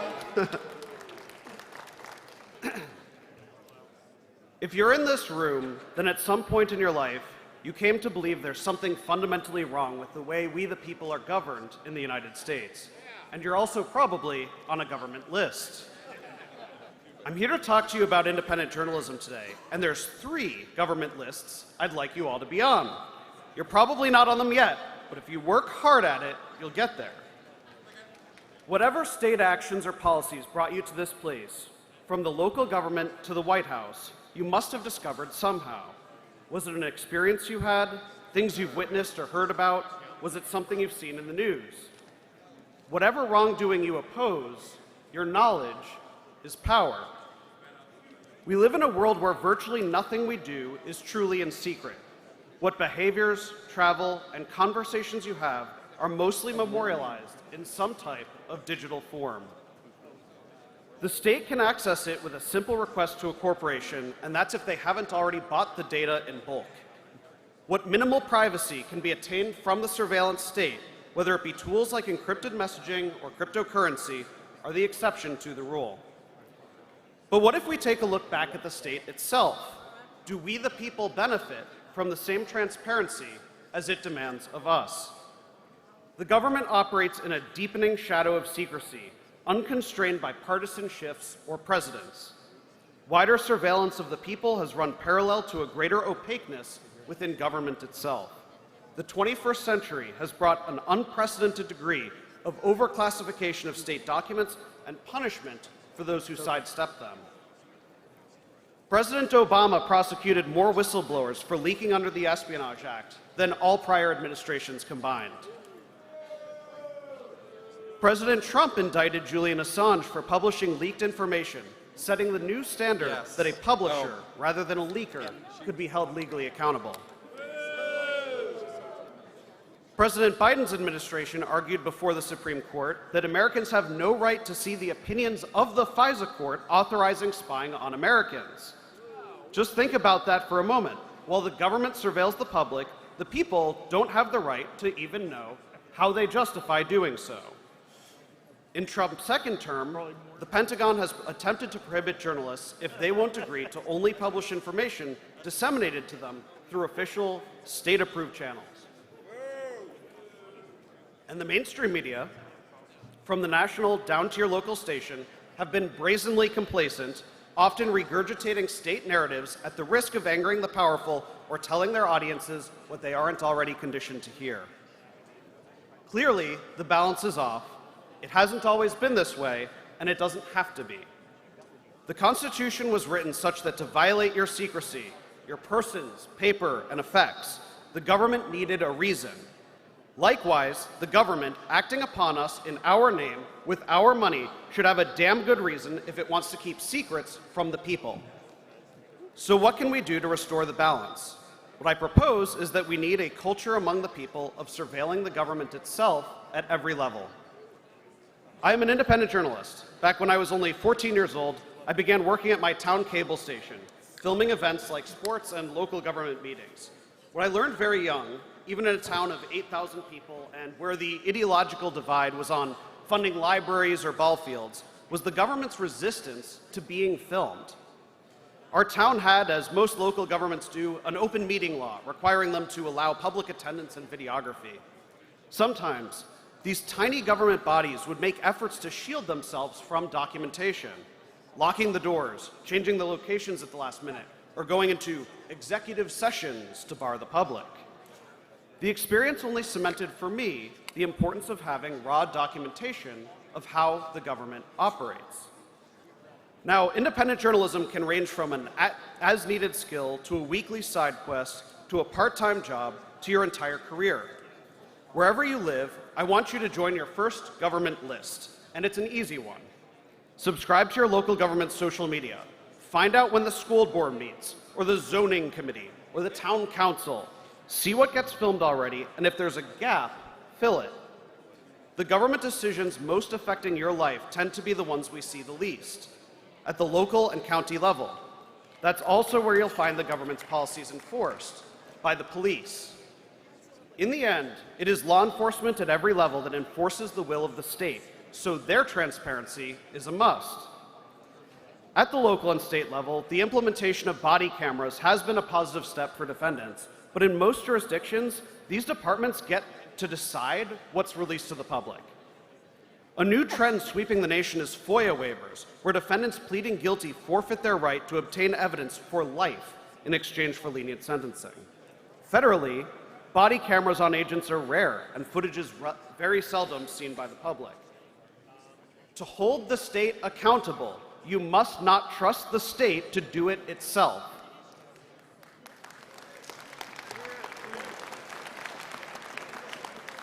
Every time you witness a cop interacting with the public, from the local sheriff's deputy to a state trooper to an FBI or IRS agent, you have the right to film them. I am not asking you to be confrontational in this endeavor. I am not asking you to break the law. Ultimately, these agents swore an oath to the Constitution, and to the extent that that means something to them, they will submit themselves to the people's documentation. Those who attempt to thwart that right betray their oath and only validate why filming them is essential. In 2014, while in college, I co-founded News to Share, a platform for raw, primary source documentary video, mostly of political activism. For me, unfiltered documentation at protests is essential both for today's news and tomorrow's history. Activists create a context to hear out the arguments and beliefs of the people as they exercise their rights to speak, petition their government, and peacefully assemble. And they deserve to have what they say documented in a way that doesn't misconstrue their actions or perspectives. Even more critical than the protesters themselves is documenting how the government deals with them. Among the hundreds of demonstrations I've covered, the Unite the Right rally in Charlottesville and January 6th at the United States Capitol remain the most hotly debated. How did the violence occur? How did the government's response fail? These questions can only be answered in their totality with a myriad of civilian cameras at every angle. Over the past year, federal law enforcement agents have had an unprecedented surge in a number of American cities. In Washington, D.C. since last summer, Homeland Security, FBI, and even IRS agents are now involved in everyday policing, often wearing masks. Department of War troops now patrol the streets. I've filmed federal agents as they've surged Los Angeles, Chicago, New Orleans, and Minneapolis. I've seen how in those communities, it's not only my camera, but countless others that create an indispensable record of their actions when they couldn't create one themselves. Or wouldn't create one themselves, rather. While I was in Minneapolis in February, I was among a few journalists following ICE agents in a vehicle. We filmed as they pulled some silly evasive maneuvers, like putting on the right turn signal and then actually going left. They filmed us, we filmed them. I posted footage of this, and the official ICE X account quote tweeted it and wrote, quote, "Stalking our ICE officers in your personal vehicle, like this video shows below, isn't journalism, it's activism." First of all, it was a rental. More importantly, this asinine statement by our federal government shows a stunning departure from an attitude of press freedom. Documenting the government is perhaps the most fundamental right, so for the government to conflate it with stalking, a criminal act, the message couldn't be more clear.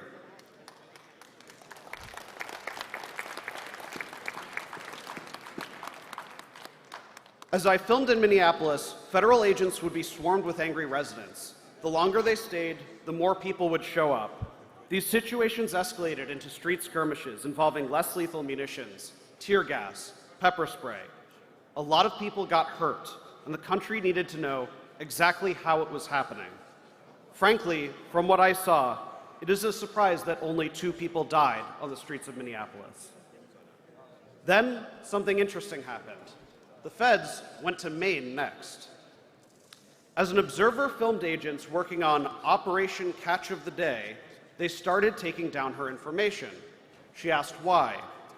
The federal agent replied on video, quote, "'Cause we have a nice little database, and now you're considered a domestic terrorist, so have fun with that." So this brings me to the second government list I'd like you all to be on. They can call you a stalker, they can call you a terrorist, they can even put you on a secret list, but if the government wants to scare you away from filming them, then you must record. Now, chasing around police and feds may not be everybody's cup of tea. I know I'm not going to turn you all into a bunch of primary source documentarians overnight. But I do want to tell you that independent journalism is for everyone, and it can look like many different things to many different people. If you're in this room and you happen to be a government employee or a confidential human source, or whatever reason you find yourself in a position of access to documents the public should see, consider blowing the whistle. Does anyone here like Afro Man?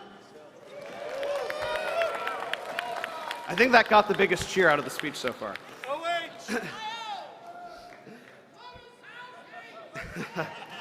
When the police raided his home on false pretenses, he used his security footage to make a music video about them. The cops then sued for emotional distress, embarrassment, ridicule, loss of reputation, and humiliation. If you honestly document the government's actions, and it causes them emotional distress, embarrassment, ridicule, loss of reputation, and humiliation, you are on the right track.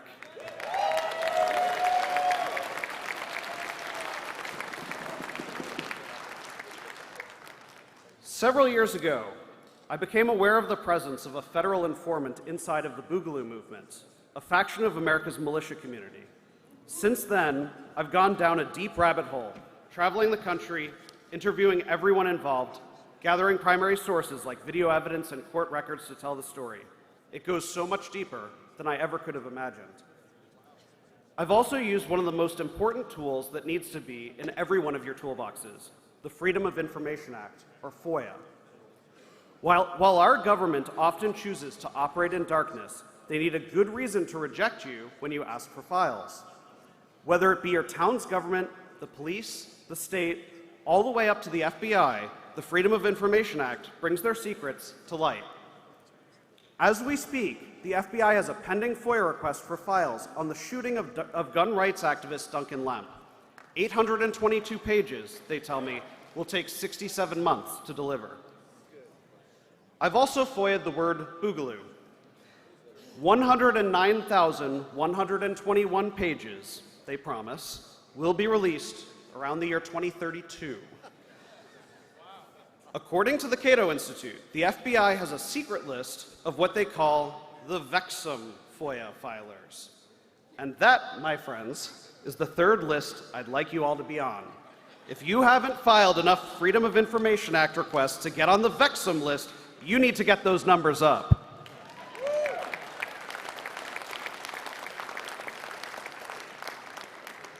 Wherever you are in the United States, you can practice independent journalism. Tell the story that hasn't been told. Hold your governments accountable. Flex your rights to preserve them. And watch my new miniseries, Fall of the Boogaloo, this summer on News to Share. Thank you very much.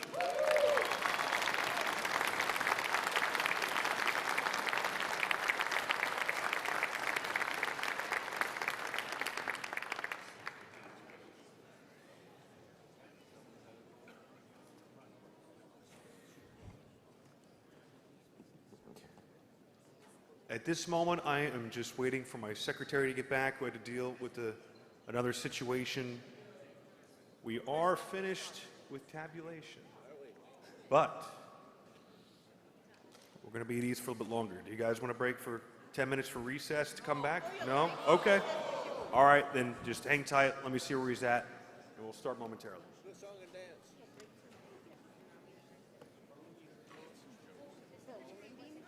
Point of personal privilege, please. Mic 2. Microphone 2. Hi there. I'd like to make a point of personal privilege because our affiliate has come under criticism from other affiliates, people misunderstanding our involvement in a Supreme Court case, and I would like to clear the air on that. Vicki Hansen from Mississippi. You'd like to discuss? I would just like to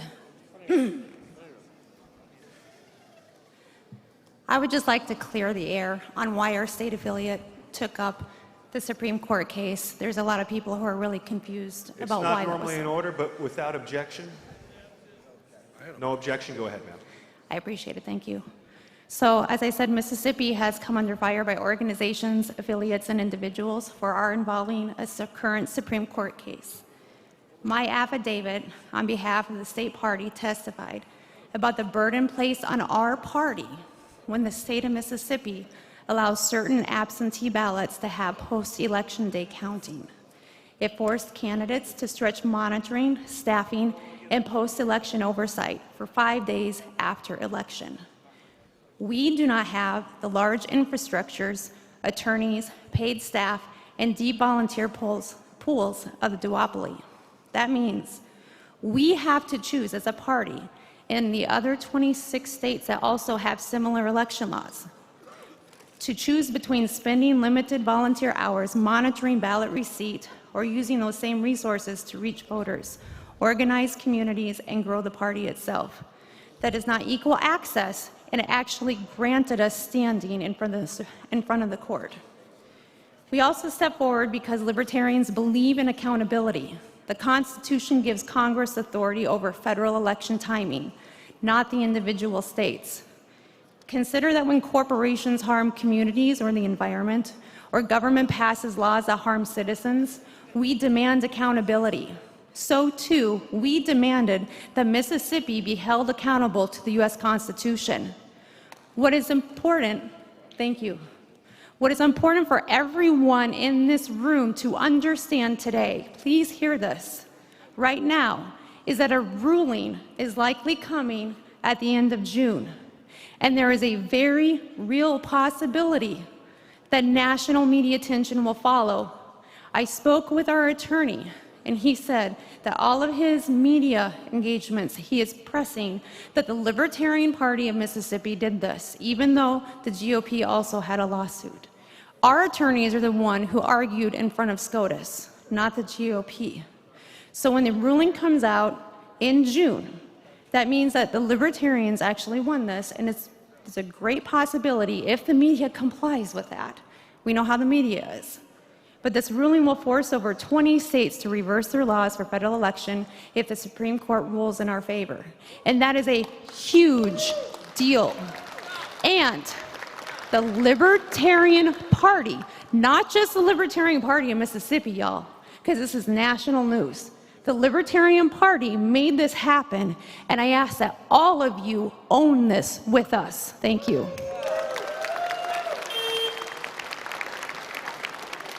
Oh, is that a Prius?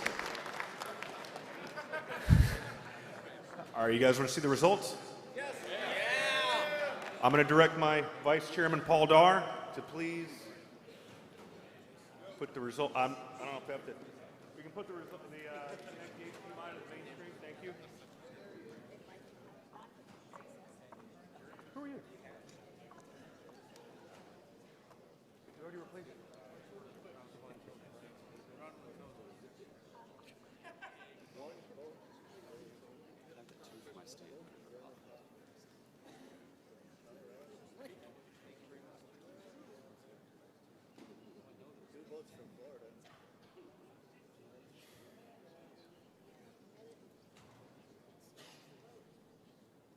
Once again proves to me.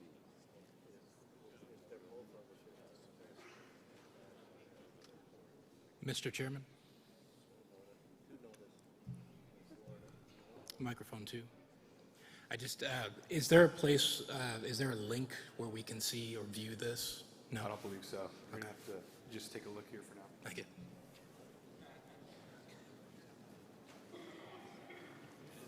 Coming up here to talk to Steve.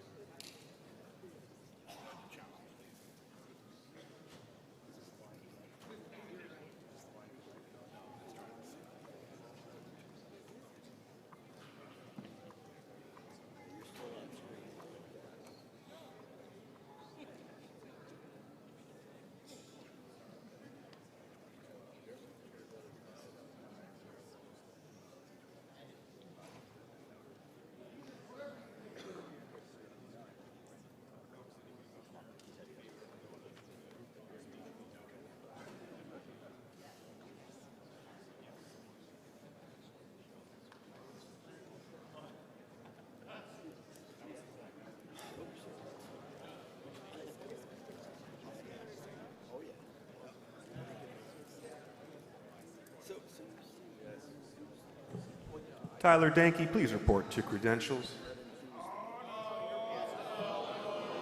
Come on, Tyler. He's not in trouble.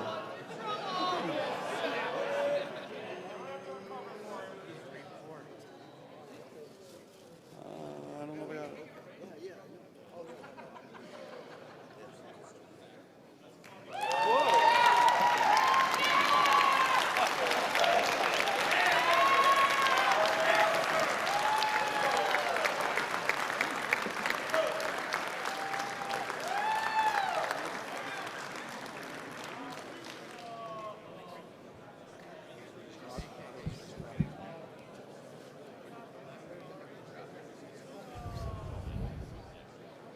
That's why you want to move. You can come over here.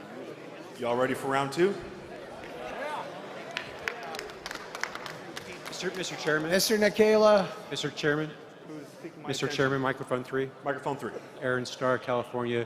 Question about process here, Yes, and sir. I may make a motion based on your answer. My understanding is that what will happen next is we're just eliminating only Stephen Phillips, and then we have another round with everybody on the ballot. Correct? That is correct, sir. I would like to make a motion to suspend the rules so that the next round only includes the top 3 people. Second. All right, we have, oh, wow, okay. All in favor, please raise your token.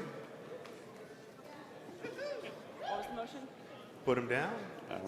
All opposed? The ayes have it. Mr. Chairman, microphone 3 request. And just to be clear, Mr. Starr, was that a motion to consider, or was that an all-in-one? Kyle. It was all in one, but if there's really a lot of objection, I suppose we could consider it. But I think there's a lot, the sport in the room is to do this. So I'd say it was all one. Okay, excellent. All right. Mr. Chairman, mic 3. Hold on, I want to go to the other microphones if there's anybody There's that wants to be recognized. a motion at this microphone that is being made by Mr. Davis right now from Georgia. All right, Mr. Davis. I'd like to make a motion to allow a debate hosted by Nate Thurston of Tennessee with the qualifying vice chair candidates during the counting of votes for vice chair. Okay, I have a couple questions. When? How long? I mean, based on the one from yesterday, something even along the lines of 20 minutes while the tabulation's happening. Okay. So the motion is to have a vice chair's debate during tabulation for up to 20 minutes? That's what's being proposed. Is there a second? Second. One correction. You said during the counting of the vice I'm sorry, chair. during the counting of the chair tabulation. I apologize.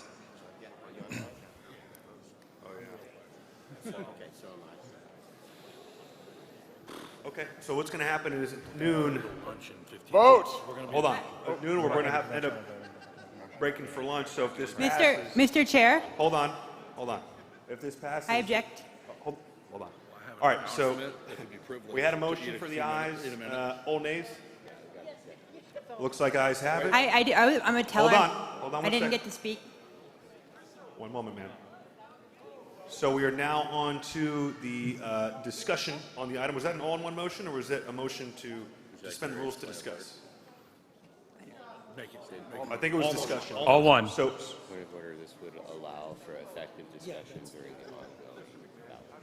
That's a problem. There was an all-in-one motion. all right, the secretary agrees it was an all-in-one motion, so we're going to have. Mr. Chair, point of order.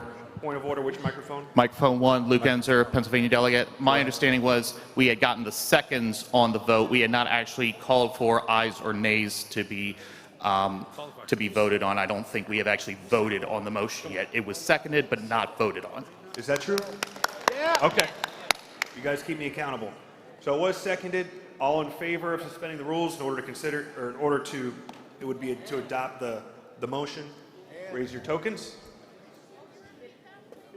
So the motion is this would get us to a vice chair's debate during tabulation. All right. Put them down. All opposed. I'm going to have you guys stand. All in favor, please rise.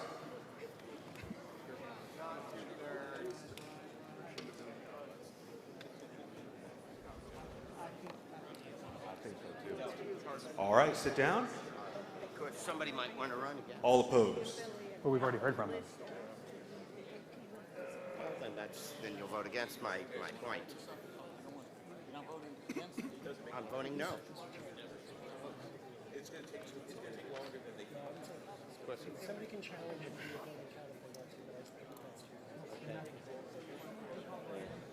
It looks like 2/3. Motion passes. No, it doesn't. It doesn't. What is the day for lunch anyways? Do we have 20 people calling for division? All right. I would like to ask Point of order, Mr. Chairman.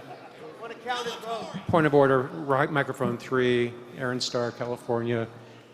I don't think this is a suspension of the rules. You're just simply having a debate, not even on the agenda.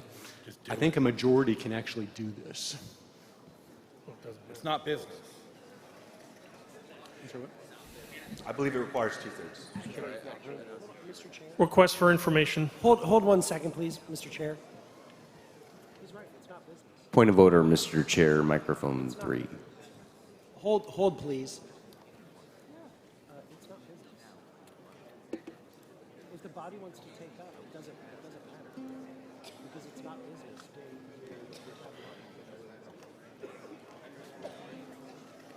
I want to move so we can come back and watch. After consulting with my parliamentarian, I've decided that it is actually not business, so Mr. Starr's point is well taken.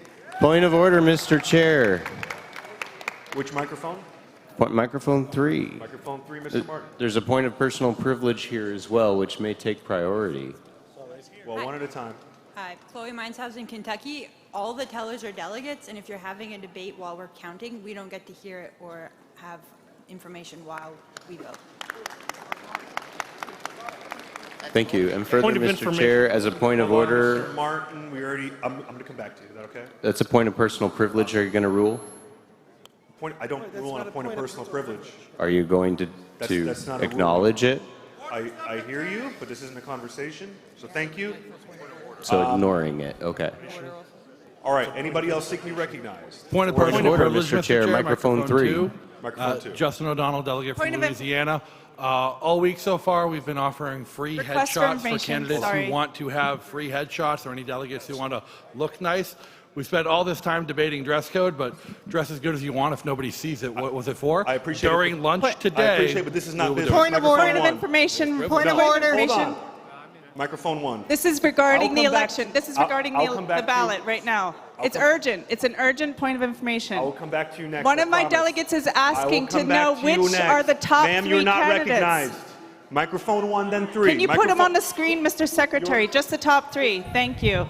Dean Microphone Ahmed, 1. Dean Ahmed of Maryland for a point of order.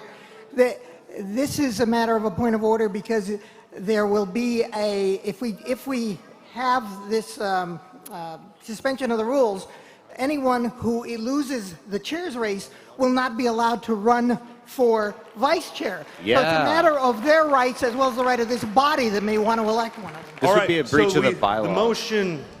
Point of parliamentary inquiry. Hold on. Where we're at. The motion that Mr. Davis put forward achieved a majority. Should be helpful, I believe. So we're going to have a vice chair's debate during the tabulation. Hold on. What we're doing right now is we're going to move to the second ballot for the chair's debate. And I think it was Point of order, Hold Mr. on. Chair. And then the top 3 vote getters are going to be considered in the next ballot. Does everybody understand where we're at? Mr. Chairman, request for information. Point of order. So Like I would 3. ask, hold on. So I'd ask the state chairs to go and get their delegates' ballots and begin the process. I'm going to take 3 more microphones. We're going to be at ease. Microphone 3. Yeah, Mr. Chairman, Zach Kellier from Idaho, request for information. Yes, sir. Before we were issued our ballots for round 1, you said the voting will be by approval. Please only write 1 name. Did you or did you not say that from the microphone on stage before we were issued ballots? He did, and then he corrected it. Yeah, but it's one. Yeah. Not more than 1, correct. But you said voting will be by approval. Is that right? I corrected myself. I make mistakes. I hope I'm loud enough everybody can hear me. Microphone 1. I have a point of order and a point of parliamentary inquiry. Yes, sir. We were voting on a motion to suspend the rules, which was a 2/3 vote, and people voted under that understanding. You have to take another vote to see whether or not it was a majority. Second, my point of parliamentary inquiry is, could that motion could it have been taken after lunch, because we are about to run into lunch and we are going to do what we did last night. So could that motion have been made the first thing of business coming back so that we could go to our lunch? Yeah. Thank you. So, okay. I'm gonna take your point well taken.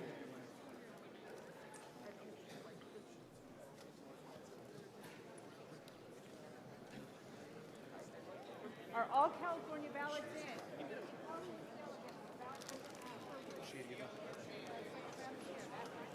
Amanda. All right, here's what we're going to do.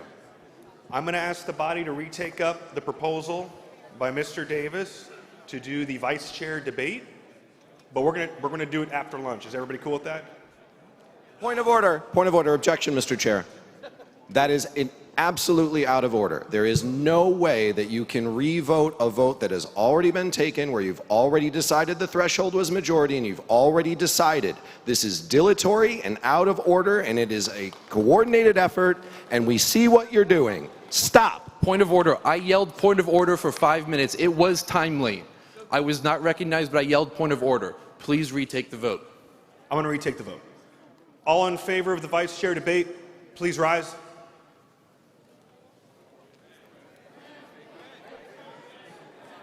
This is for the vice chair debate. It's majority. When? Sit down. All opposed.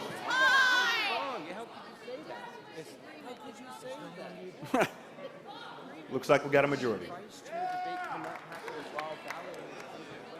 We are at ease.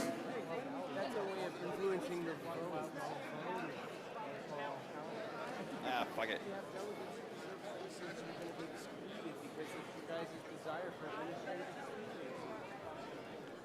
That's not fair to them. It's minority rights that we're concerned about here. You guys don't understand. I'm shocked at that. I respect a lot of the calls you guys have made. I know how to say my name and stuff. Can I explain the situation? We're going to do it after lunch, guys. Don't say anything, just that my name and don't issue. Don't say those things. Mr. Chair, microphone 1, point of privilege. Microphone 1. Yes, thank you, Mr. Chair. Jack Westbrook, the great state of Texas. I would like to point out to the body, could we have order so people actually hear this, because it's important. Hold on. What, is this germane? It's germane to the fact that we have a lot of things that are dilatory, and it's about. Okay, it's not in order, sir. It's Sorry. about. May I tell you what it is? No.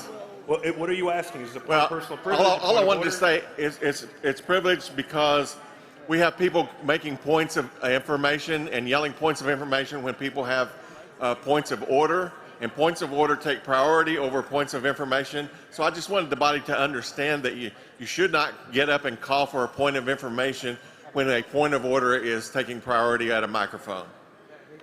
Go ahead. I promised I would not speak to the body, but I'd like to point out two things. First, it is not helpful for all three mics to yell at the same time. I promise you, as parliamentarian and not a libertarian, I am completely neutral, and I will make sure that your rights are heard one at a time. We cannot think with 8 people screaming, and I just need a little decorum. So if you hear someone say mic 3 and you are at mic 2 or 1, please give them the courtesy of allowing the chair to speak to them so that we can alleviate this screaming of points of order and folks feeling like they aren't heard. So please just give it a 5 count before you start screaming, and not a second time unless you're really sure we're not going to get to you, okay? I promise we'll get to you. Please give us a second, okay? That's all I ask. Thank you.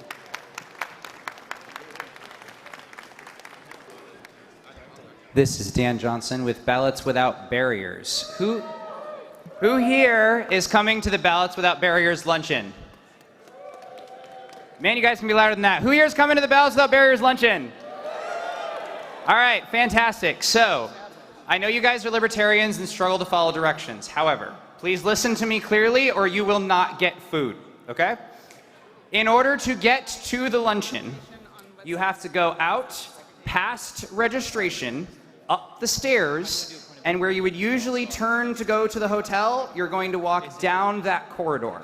There'll be signs for the Monroe meeting room the entire way along that corridor. There will also be people there to help guide you. Once again, you go out, you go to registration, up the stairs, and instead of turning to go to the hotel, you walk straight through the corridor. If you have any questions, there will be people along the way to guide you. We hope to see you there. Point of information, mic 3.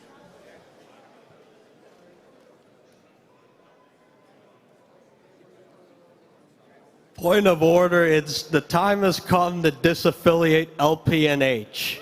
The toxic cancer of this fucking party is well past the time.